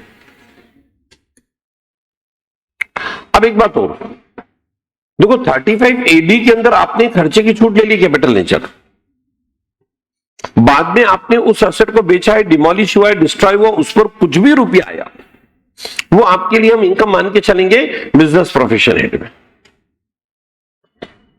अच्छा, एक और नई बात, मान लो स्पेसिफिक बिजनेस में लॉस आया, और आएगा ही बट नेचुरली, क्योंकि आपने 5 करोड़ का कैपिटल नेचर का खर्चा करा, पूरा पूरा उसी साल अलॉट कर देते, तो एकदम ह्यूज अमाउंट का लॉस आता है। अब गवर्नमेंट बोलती है स्पेसिफिक बिजनेस का लॉस स्पेसिफिक बिजनेस के प्रॉफिट से ही सेट ऑफ होगा, नॉर्मल बिजनेस से सेट ऑफ नहीं कर सकते। पक्का? अच्छा, मान लो आपके 2 यूनिट है, जैसे मान लीजिए मैंने एग्जांपल दिया था होटल ग्रुप है, आपका एक होटल स्पेसिफाइड और एक होटल नॉन स्पेसिफाइड। स्पेसिफाइड कैसे?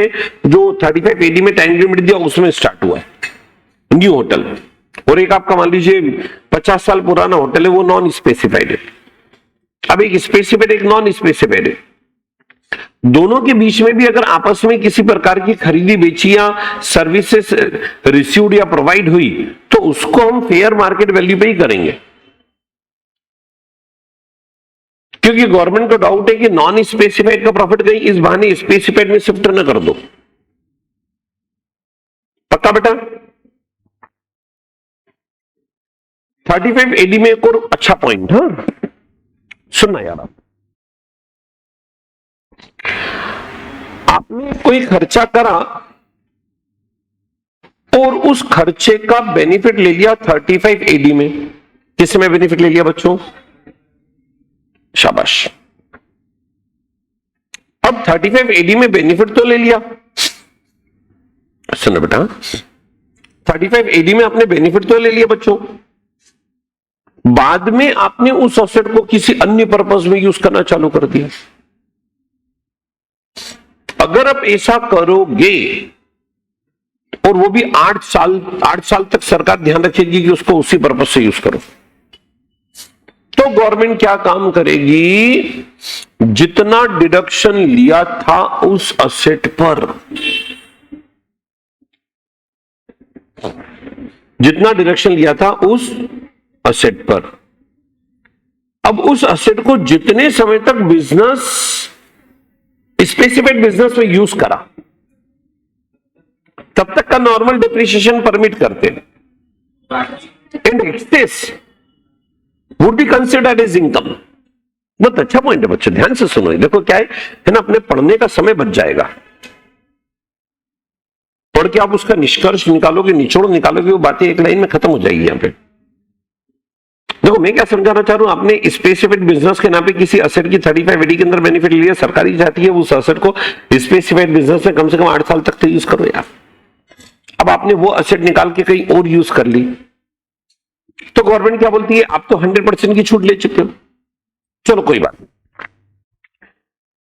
जितने समय आपने उसको स्पेसिफाइड बिजनेस के तौर पे यूज करा, उतने समय तक का नॉर्मल डिप्रिसिएशन परमिट करके जो एक्सेस अमाउंट ऑफ डिडक्शन है, वो हम आपकी इनकम मान लेंगे बिजनेस प्रोफेशन हेड की। पक्का बच्चों? क्लियर हुआ है ना? पर्पस देखो, रिवीजन का पर्पस पूरा सेटिस्फाइड होना चाहिए। यहां तक क्लियर है आपको? चलो अब कुछ छोटे छोटे पॉइंट सुनना। अब बेटा मैं कुछ ऐसे एक्सपेंसेस आपको बताने जा रहा हूं जब गवर्नमेंट आपको डोनेशन का 100% छोड़ देगा। जैसे मान लीजिए रूरल डेवलपमेंट प्रोग्राम, गवर्नमेंट के कई सारे रूरल डेवलपमेंट प्रोग्राम्स हैं, और गवर्नमेंट के रूरल डेवलपमेंट प्रोग्राम में अगर आपने डोनेशन दिया तो उसकी 100% डिडक्शन है। इसी तरह से गवर्नमेंट के एग्रीकल्चरल एक्सटेंशन प्रोजेक्ट्स हैं, और एग्रीकल्चर एक्सटेंशन प्रोजेक्ट में अगर आपने किसी प्रकार का कंट्रीब्यूशन करा 100% डिडक्शन है। ऐसी स्किल डेवलपमेंट प्रोजेक्ट्स है, और स्किल डेवलपमेंट प्रोजेक्ट में भी आपने कंट्रीब्यूशन करा तो 100% डिडक्शन है। तो कुछ ये स्कीम से जहां पर क्या आप अगर कंट्रीब्यूशन करते हैं तो गवर्नमेंट कितना % डिडक्शन देती है? 100%। हाँ बेटा, ये थोड़ा सा टेक्निकल, अब इसको सुनना। सेक्शन 35D ये बात करता है बेटा प्रिलिमिनरी एक्सपेंसेस। अब अगर आप बिजनेस स्टार्ट करने के पहले कुछ प्रिलिमिनरी एक्सपेंसेस करते तो उनकी डिडक्शन 35D के अंदर है। डिडक्शन देते समय आपको ध्यान रखना पड़ेगा कि एसएससी अगर मान लो कंपनी है, कंपनी में भी एसएससी कौन बेटा? Indian company. तो इंडियन कंपनी के लिए डिडक्शन अलग है, वहां मैं 4 स्टेप बताऊंगा, और अदर देन कंपनी तो उसके लिए 3 स्टेप्स है। डिडक्शन प्रिलिमिनरी एक्सपेंसेस के हम 5 साल के अंदर देते हैं। चलो मैं बात करने जा रहा हूं पहले अदर देन कंपनी के लिए। अब अदर देन कंपनी अगर कोई करदाता है तो सबसे पहले तो प्रिलिमिनरी एक्सपेंसेस की लिस्ट बनाओ पहली स्टेप में।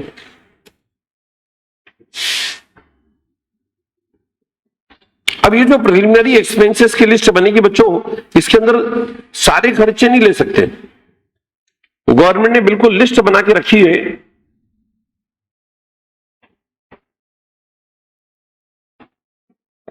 Project report, market report, market सर्वे और लीगल एक्सपेंसेस, या और भी कोई खर्चा जो कि बोर्ड ऑथराइज करे। ये सिलेक्टेड खर्चे यहां पे परमिसिबल है, किसके रूप में? प्रिलिमिनरी। बराबर बेटा? तो पहले इन खर्चों का हम टोटल करेंगे, फिर उसके बाद गवर्नमेंट ने क्वालिफाइंग लिमिट बना के रखी है कि आपका खर्चा इस लिमिट से ज्यादा नहीं होना चाहिए। और वो हम कैसे देखते हैं? कॉस्ट टोटल प्रिलिमिनरी एक्सपेंसेस जो कि स्टेप 1 में आ गए,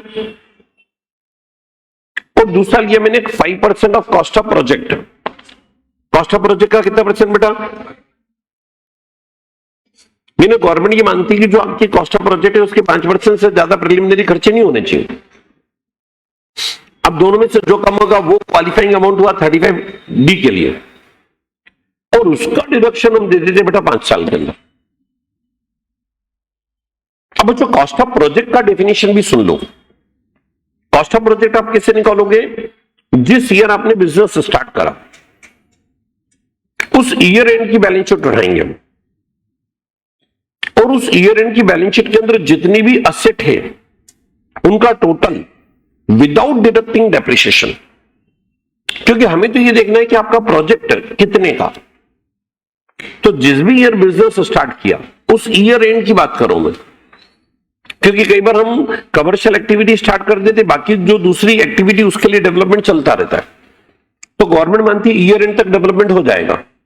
तो जिस भी ईयर में कमर्शियल एक्टिविटी स्टार्ट की उस ईयर एंड की बैलेंस शीट के अंदर सारी फिक्स एसेट का टोटल विदाउट डिडक्टिंग डेप्रिसिएशन, वो जो टोटल आएगा वो कॉस्ट ऑफ प्रोजेक्ट है। बराबर बेटा? चलो, अगर एसएससी कंपनी है, सुनना बच्चों ध्यान से, तो कंपनी के लिए हम 4 स्टेप में काम करेंगे। पहली स्टेप में निकालेंगे बेटा हम प्रिलिमिनरी एक्सपेंसेस।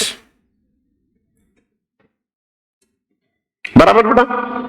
अब प्रिलिमिनरी एक्सपेंसेस में कौन कौन से खर्चे आएंगे सुनो। वो जो उधर 3 बताए थे मैंने वो खर्चे तो आएंगे, market report, feasibility report, project report, legal expenses, वो सब आएंगे।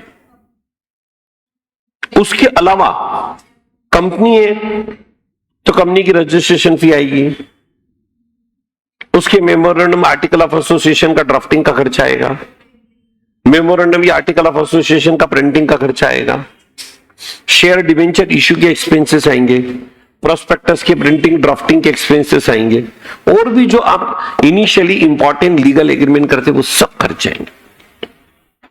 पक्का बेटा? अब देखो पहली स्टेप में आ गए टोटल प्रिलिमिनरी एक्सपेंसेस। दूसरी स्टेप में बच्चों सुनना, मैक्सिमम लिमिट तय करने का अधिकार आपको दिया है। किस बात का मैक्सिमम लिमिट बच्चों? Preliminary expenses. और मैक्सिमम लिमिट कैसे तय कर सकते हो सुनो, या तो 5% ऑफ कॉस्ट ऑफ प्रोजेक्ट ले लो या 5% ऑफ कैपिटल इंप्लॉयड ले लो, दोनों में से जो, शाबाश, ये मैक्सिमम लिमिट। स्टेप नंबर 3 में क्या करोगे बता सकते हो? स्टेप 1 और स्टेप 2 का कंपेयर। 1 में क्या था बेटा? Preliminary expenses. 2 में क्या था बेटा? दोनों में से जो कम। हाँ, थर्ड में तो बोल रहा हूं मैं, नहीं, सेकंड में तो हायर निकाल दिया, वो आपकी मैक्सिमम लिमिट डिसाइड हो गई। अब उसको फर्स्ट वाले अमाउंट से कंपेयर करोगे तो which ever is lower. Okay, अच्छा बताओ, सेकंड वाले में मैंने आपको बताया था 5% of cost of project and 5% of capital employed. Cost of project का मतलब बता पाएंगे बच्चों? जिस भी ईयर में बिजनेस स्टार्ट करा उस ईयर एंड की बैलेंस शीट में सारी फिक्स एसेट का टोटल विदाउट डिडक्टिंग, इससे निकल के आता आपका प्रोजेक्ट कितने का।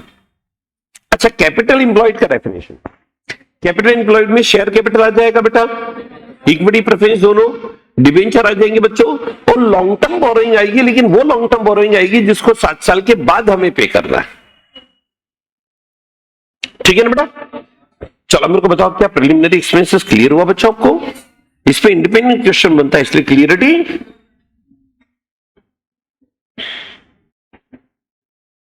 चलो ये देखना, वीआरएस स्कीम के अंदर कंपेंसेशन पेमेंट। बच्चों मेरे को बताओ तो बेटा, वीआरएस स्कीम जानते हैं ना बेटा? और से बोलो वीआरएस स्कीम ला सकता है कि नहीं? और वीआरएस स्कीम के अंदर ह्यूज अमाउंट के कंपेंसेशन देते ना बेटा, वीआरएस वॉलंटरी रिटायरमेंट स्कीम, इसके अंदर ह्यूज अमाउंट के कंपेंसेशन देते।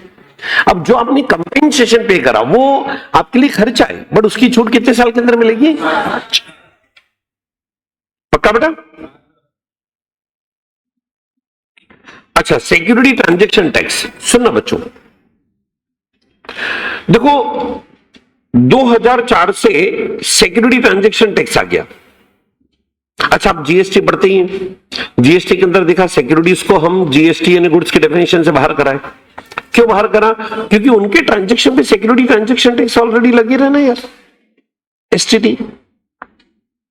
अब सुनो, मैं अगर मान लो शेयर्स एंड सिक्योरिटी की खरीदी बेची का ही काम कर रहा हूं तो मेरे को एसटीटी लगा, वो मेरी एक्सपेंसेस है, पक्का? और वो एक्सपेंसेस अलॉट होगा सेक्शन 36। अच्छा, इसी तरह से बैंकिंग कैश ट्रांजैक्शन टैक्स सुनना बच्चों, सुनो, बैंक से आप अगर एक लिमिट से ज्यादा कैश निकालोगे ना तो बैंक उस पर बैंकिंग कैश ट्रांजैक्शन टैक्स लगाती। बैंक चाहती है कि ज्यादातर व्यवहार आपके किससे, अकाउंट टू अकाउंट।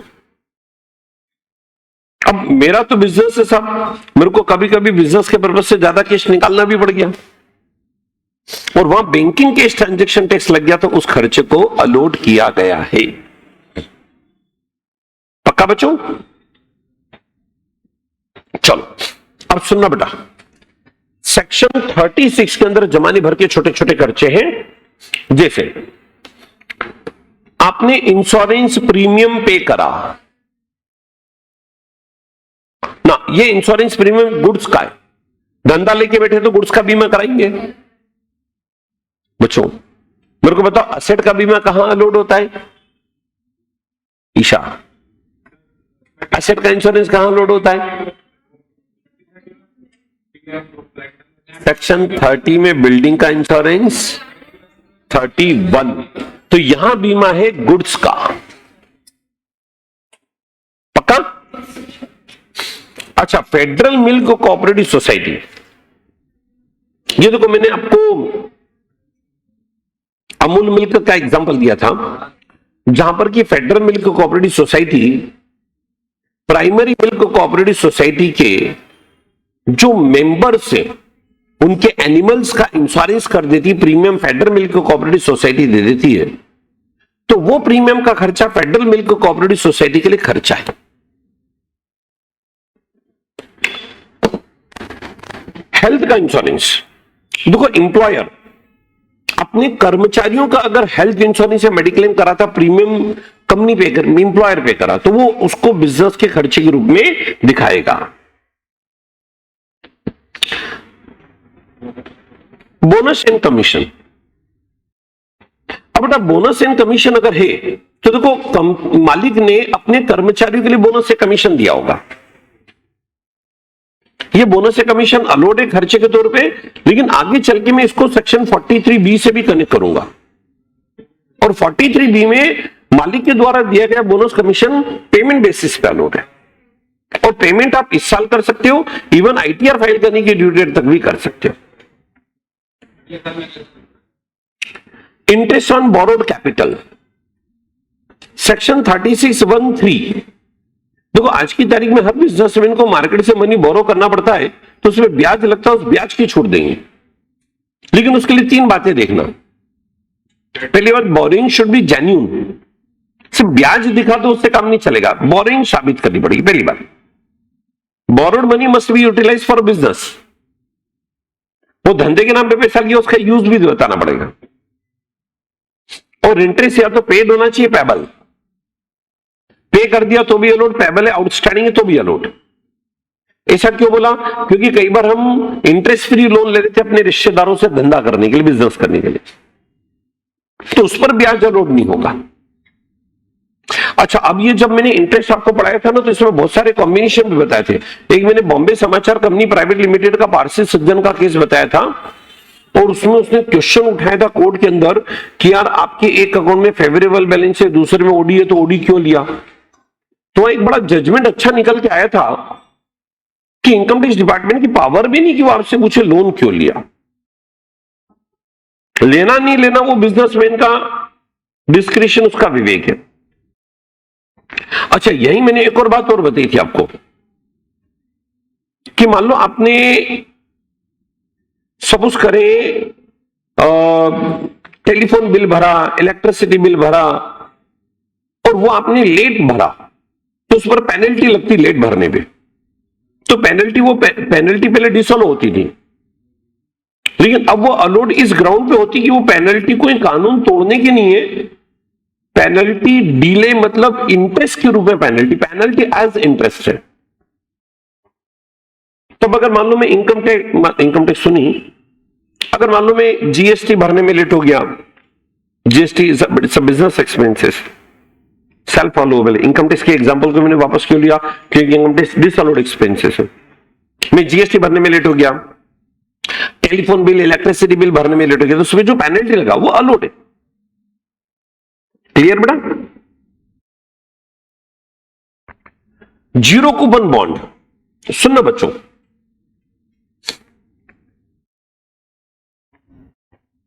हमने डिस्कस करा था कि जीरो कूपन बॉन्ड अगर इश्यू किए हैं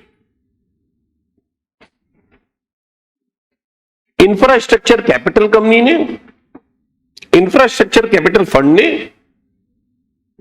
या पब्लिक सेक्टर कंपनी है शेड्यूल्ड बैंक। अभी आपके काम का नहीं है क्योंकि आपके लिए तो इंडिविजुअल और इनके असेसमेंट है, बट फिर भी सिचुएशन बन सकती है। अगर infrastructure capital company, infrastructure capital fund, public sector company है शेड्यूल्ड बैंक ने जीरो कूपन बॉन्ड इश्यू किए, तो 100 रुपए का बॉन्ड है, अभी हमने पब्लिक को दे दिया 60 रुपए में, तो 60 रुपए उसका इश्यू प्राइस है, रिडम्पशन प्राइस 100 रुपए, 40 रुपए का डिस्काउंट। अभी 40 रुपए का जो डिस्काउंट है कंपनी खर्चे के रूप में क्लेम करेगी, लेकिन ये क्लेम करेगी प्रो राटा बेसिस पर, बराबर बेटा? जैसे कि हमने ये इश्यू किए थे, मान लीजिए 5 साल के लिए, मतलब 60 महीने के लिए, तो टोटल डिस्काउंट निकाल लो, उसको डिवाइडेड बाय 60 कर दो, तो 1 महीने का खर्चा आ गया। और मान लो इस साल हमने 20 में बॉन्ड इश्यू किए थे, 7 महीने इस साल के हुए, तो इस साल का 7 महीने का अमाउंट अलोड, अगले साल का 12 महीने का, फिर 12 महीने का, फिर 12 महीने का, फिर 12 महीने का, और आखिरी वाले साल में 5 महीने का। तो जीरो कूपन बॉन्ड पर जो डिस्काउंट है वो अलोड होगा। हाँ, सेक्शन 36(1)(4 ये था बेटा इंप्लॉयर का कंट्रीब्यूशन। देखो, इंप्लॉयर ने कंट्रीब्यूशन करा रिकॉग्नाइज्ड प्रोविडेंट फंड में या स्टैट्यूटरी प्रोविडेंट फंड में। आप जानते हैं प्रोविडेंट फंड में कर्मचारी जो कंट्रीब्यूट करता है मालिक भी करता है, तो मालिक का जो कंट्रीब्यूट वो अलोड एक्सपेंसेस के तौर पे, बट वहां पर भी सेक्शन 43B लगेगा, अलोड होगा on the basis of payment. इसी तरह से मालिक ने ग्रेच्युटी फंड बना के रखा, उसमें अगर कंट्रीब्यूशन करा अलोड है, बट वो ग्रेच्युटी फंड कैसा होना चाहिए, अप्रूव्ड, और अगेन 43B लगेगा, deduction on the basis of payment. ये बताना यार, ये पॉइंट बता सकते हो क्या बच्चों? आपको ध्यान आ रहा कुछ?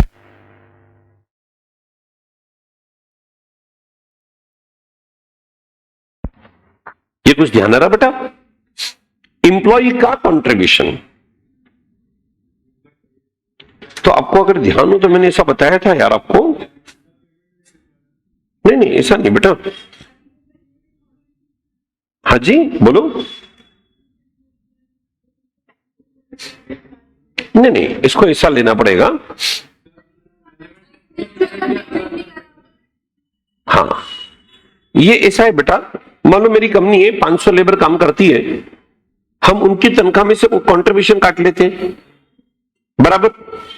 अब वो कंट्रीब्यूशन गवर्नमेंट बोलती है आप डिडक्ट करके कई लोग अपने पॉकेट में रख लेते, तो गवर्नमेंट बोलती है कर्मचारी की तनख्वाहों से जैसे ही काटा ना, हम 224 में उसको इनकम मान लेंगे, और जमा करा दोगे तो हम खर्चा मान लेंगे।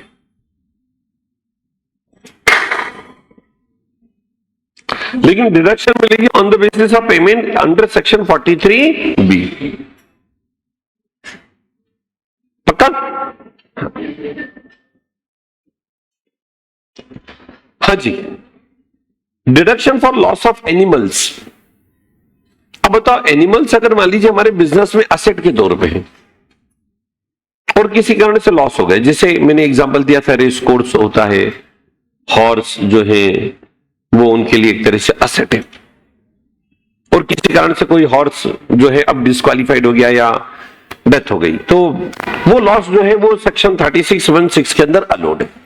या मान लीजिए आपने एनिमल्स रखे हुए, उनको बेचा और बेचने में लॉस हुआ, तो लॉस भी अलोड।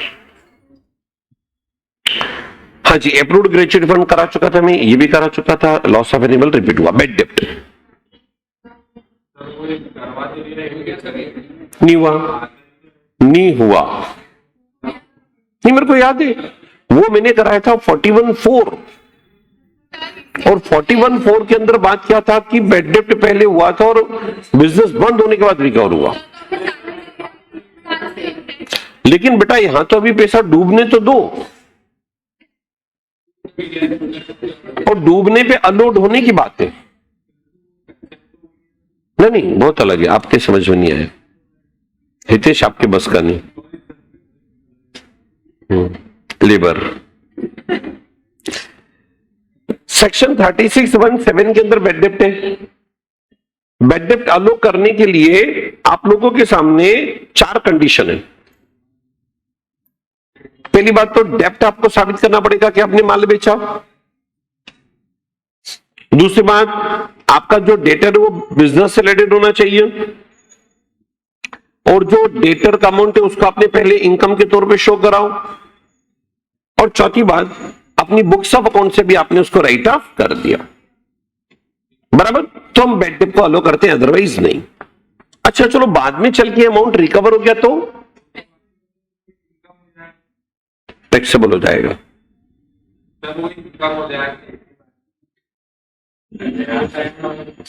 अच्छा, मान लो आपका बिजनेस बंद हो गया और फिर बाद में बेड डेप्ट हुआ, तो वो अलो नहीं करेंगे बेटा। बेड डेप्ट अलोड किसके होते हैं? कंटिन्यू बिजनेस के। अच्छा, सक्सेसर के हाथ में बैड डेब्ट, जैसे भाई मिस्टर ए का बिजनेस था, कोई बैड डेब्ट हुआ, वो सुन के उनको अटैक आ गया,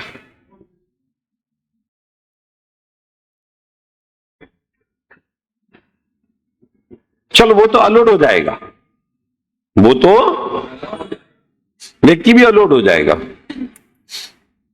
अब उनके लीगल रिप्रेजेंटेटिव बिजनेस को कैरी ऑन कर रहे हैं और कोई दूसरा अमाउंट और डूबा तो वो बैड डेब्ट भी अलोड होगा क्योंकि बिजनेस कंटिन्यू है।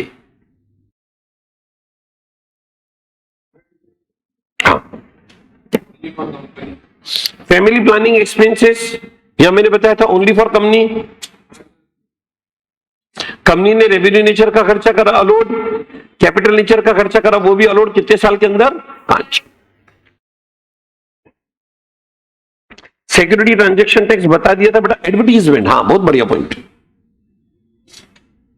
एडवर्टीजमेंट के लिए गवर्नमेंट बोलती है एडवर्टीजमेंट अलाउड है, बट 2 बातें ध्यान रखना, कैपिटल नेचर का नहीं होना चाहिए और पॉलिटिकल पार्टी के पंपलेट, ब्रोशर, मैगजीन, सोविनियर के अंदर नहीं होना चाहिए।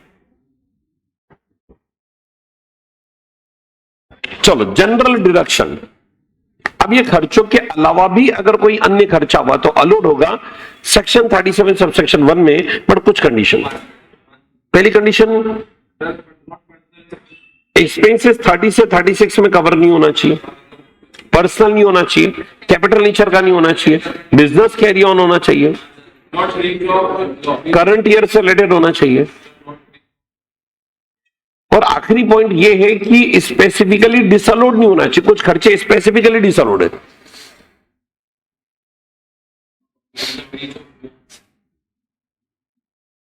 एक्ट में कुछ खर्चे कैसे बेटा, उसको आप 37(1) के अंदर लाके अलो नहीं करा सकते हो। डबल वही डिडक्शन इधर यहां क्यों देंगे बेटा, कई डबल डिडक्शन? नहीं, बात गलत है।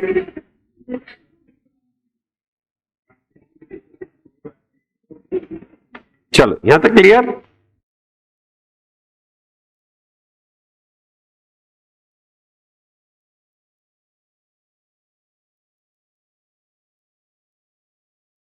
चलिए अब ये बताना बेटा, बच्चों ध्यान से देखना, डिसअलोड एक्सपेंसेस बताओ जी। बिजनेस में डिसअलोड एक्सपेंसेस भी है।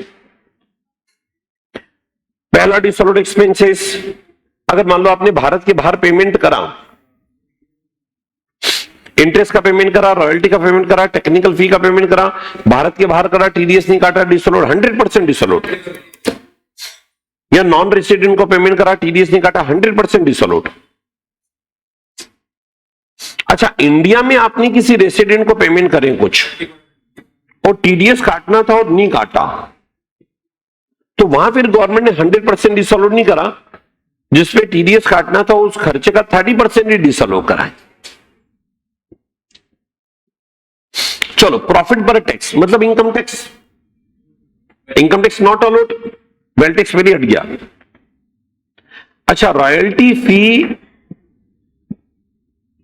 ये अगर हमें स्टेट गवर्नमेंट या स्टेट गवर्नमेंट अथॉरिटी को देना है तो ये भी डिसअलाउड है। ये अलाउड तभी होंगे जब on the basis of payment हम करेंगे, बराबर। ये अभी आपके काम का नहीं है। सैलरी, अगर भारत के बाहर सैलरी दे रहे हो, टीडीएस नहीं काटा, डिसअलाउड। प्रोविडेंट फंड में इंप्लॉयर का कंट्रीब्यूशन है और टीडीएस नहीं काटा तो भी डिसअलाउड। टैक्स ऑन परक्विसाइट, बहुत अच्छा पॉइंट है ये।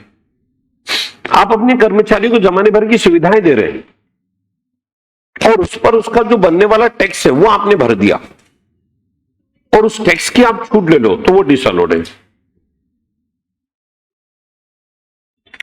अच्छा, फिर उसके बाद मैंने आपको बताया था, हाँ, रिलेटिव को पेमेंट।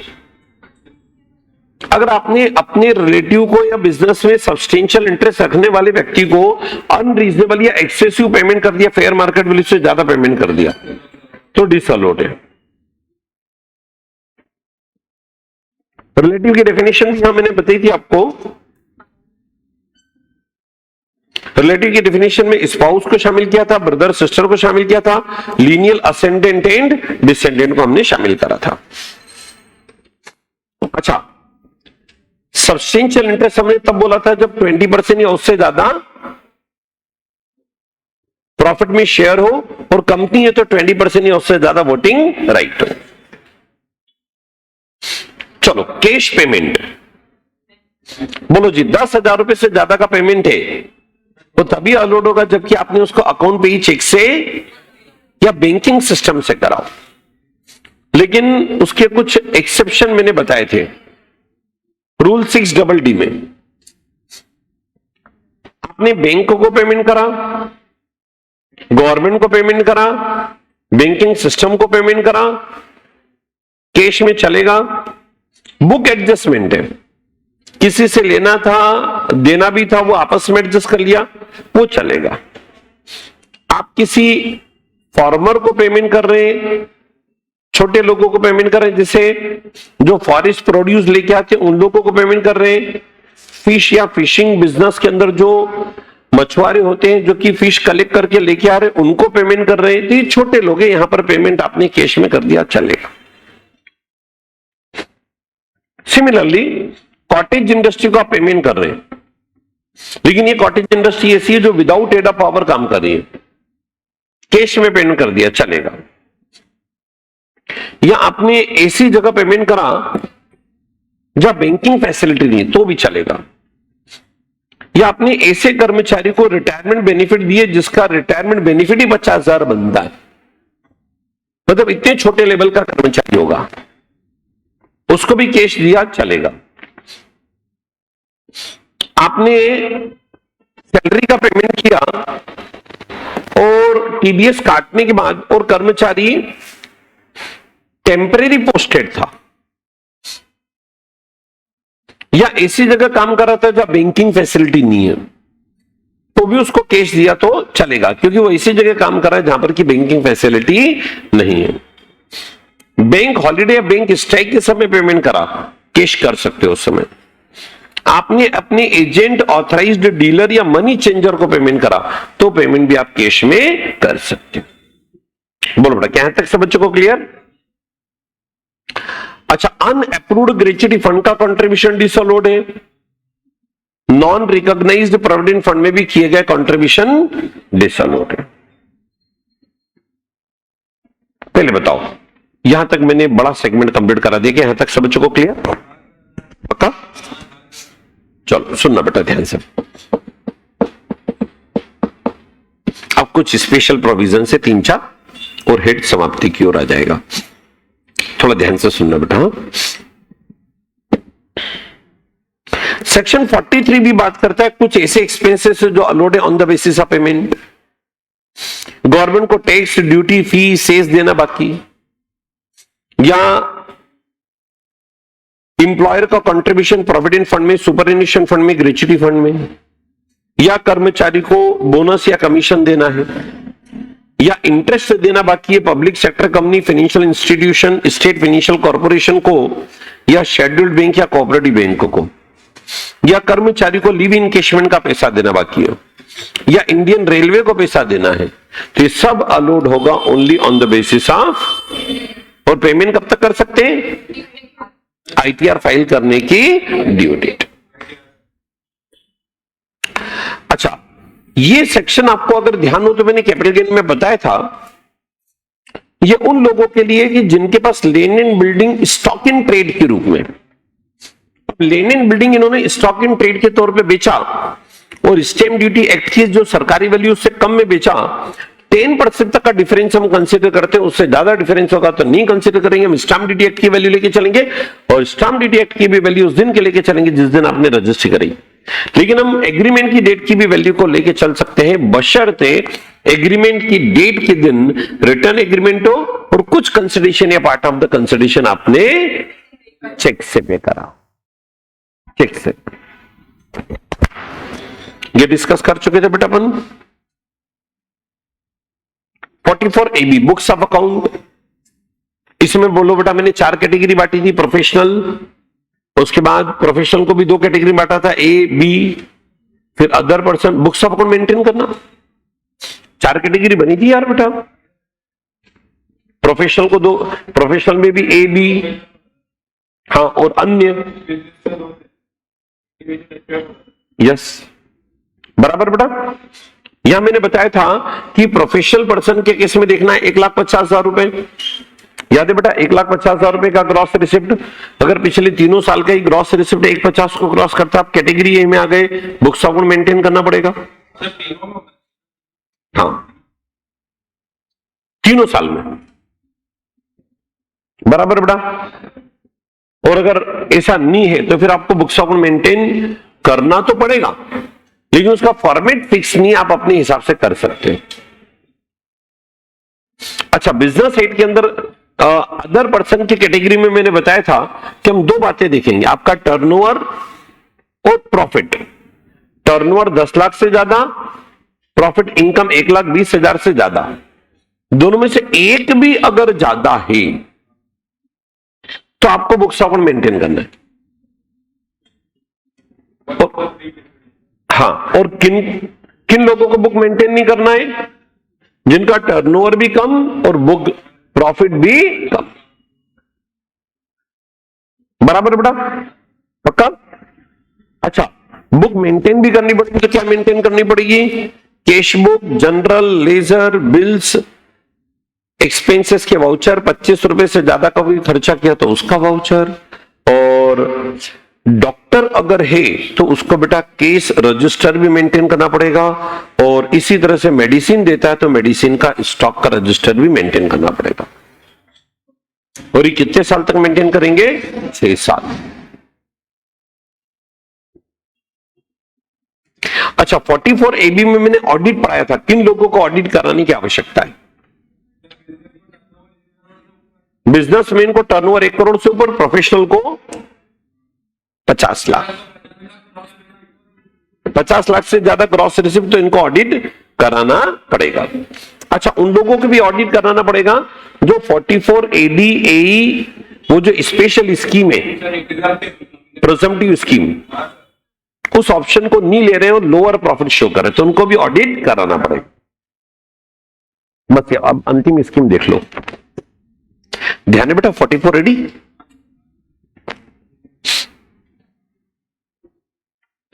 44 AD याद है आपको?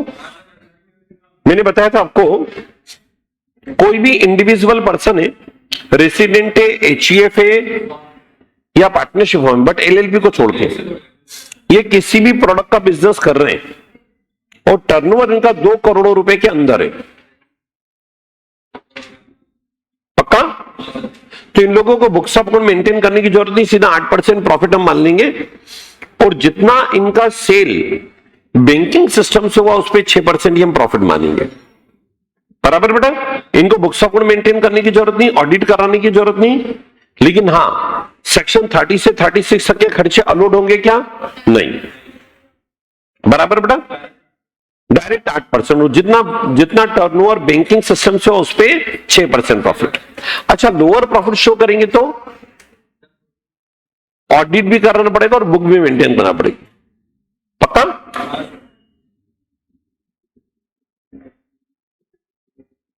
हाँ, ये आपके काम का सेक्शन आया था 44 AD है, सुनना बच्चों, ये प्रोफेशनल लोगों के लिए सेक्शन है, CA CS बाकी सारे प्रोफेशनल्स। और यहां मैंने बताया था अगर आपका ग्रॉस रिसिप्ट 50 लाख रुपए तक है, आपको कोई बुक मेंटेन करने की जरूरत नहीं, सीधा 50% ऑफ द ग्रॉस रिसिप्ट क्या मान लेंगे हम? प्रॉफिट। कोई बुक, कोई रिकॉर्ड, कोई हिसाब किताब मेंटेन करने की जरूरत नहीं है, ओके बेटा। अच्छा, कोई बंदा बोले कि नहीं साहब हमारा तो इससे भी प्रॉफिट कम है, तो क्या करना पड़ेगा उसको? बुक भी मेंटेन करना है, ऑडिट भी कराना है। फिर मैंने बताया था बेटा 44 AE, ये जो ट्रांसपोर्ट व्हीकल ऑपरेट करते हैं उन लोगों पर ये सेक्शन है, और उनमें भी जो छोटे करदाता जिनके पास 10 से ज्यादा व्हीकल नहीं होने चाहिए, गुड्स कैरिजेस, माल वाहक, तो यहां इनको बुक्स ऑफ अकाउंट मेंटेन करने की जरूरत नहीं, ट्रक के हिसाब से इनका प्रॉफिट तय कर दिया है। देखो, साल भर में कभी भी इनके पास 10 से ज्यादा व्हीकल नहीं होने चाहिए। अच्छा, हेवी गुड्स से तो 1000 रुपए पर टन के हिसाब से इनकम फिक्स, मीडियम है, लोअर है तो 750 रुपए पर मंथ, या पार्ट ऑफ द मंथ है तो भी 750। पक्का? खर्चों की कोई छूट देंगे नहीं, हिसाब किताब कुछ मेंटेन करने की जरूरत नहीं है। लेकिन अगर ये साबित करते हमारा प्रॉफिट कम है तो क्या करना पड़ेगा? बुक्स ऑफ अकाउंट भी मेंटेन करो, ऑडिट भी कराओ। क्लोजिंग स्टॉक का वैल्यूएशन हम वैसे ही करते हैं जैसा AS2 परमिट करता है।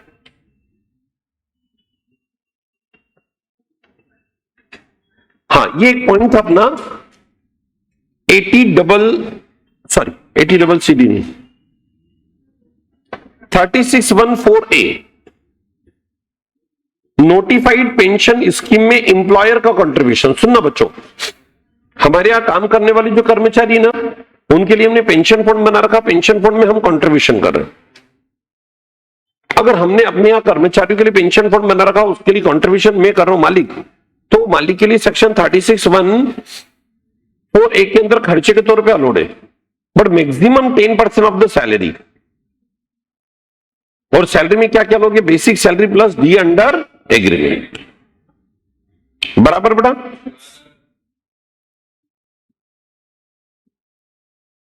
हाँ, ये सेक्शन मैंने एडिशनली आपको पढ़ाए थे कि पार्टनरशिप फर्म अपने पार्टनर लोगों को जो रेम्युनरेशन देती है, याद है बेटा? बोल के बच्चों, पार्टनरशिप फर्म अपने पार्टनर लोगों को क्या दे सकती है? रेम्युनरेशन। तो इसमें मैंने कहा था रेम्युनरेशन दे सकती पार्टनरशिप फर्म अपने पार्टनर लोगों को, बट डीड में प्रोविजन होना चाहिए। अच्छा, रेम्युनरेशन के लिए मैंने अच्छा इंटरेस्ट ऑन कैपिटल ज्यादा से ज्यादा 12% तक परमिट है। बराबर? रेम्युनरेशन के लिए फंडा बताया था 3 लाख रुपए के बुक प्रॉफिट तक, 1.5 लाख या 90% ऑफ बुक प्रॉफिट, और 3 लाख से ऊपर जो बुक प्रॉफिट है उस पर कितना परसेंट? 60%। कितना परसेंट बेटा? 60। बोले यहां तक सब बच्चों को क्लियर? ईमानदारी से।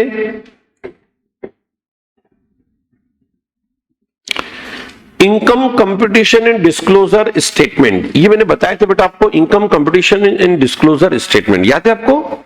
ICDS जैसे हमारे अकाउंटिंग स्टैंडर्ड उसके अकॉर्डिंग ICDS बना के रखे हुए हैं, इनके नंबर को जस्ट एक बार रीड करना है। ये तीनों को कंपैरिजन मैंने बताया था आपको। हाँ, ये एक अंतिम पॉइंट था बिजनेस सेट का बच्चों। Partly agriculture, partly non agriculture income. तो कई ऐसे ऑर्गेनाइजेशन है जिनकी एग्रीकल्चर नॉन एग्रीकल्चर दोनों इनकम होती है, तो वहां देखो एग्रीकल्चर टैक्स फ्री और नॉन एग्रीकल्चर टैक्सेबल। तो वहां मैंने आपको परसेंटेज बताए थे, गवर्नमेंट ने परसेंटेज बना रखे हैं। रबर बिजनेस के केस में 35% को मानेंगे नॉन एग्रीकल्चर, 65% को मानेंगे एग्रीकल्चर। कॉफी के केस में 25% इन 75।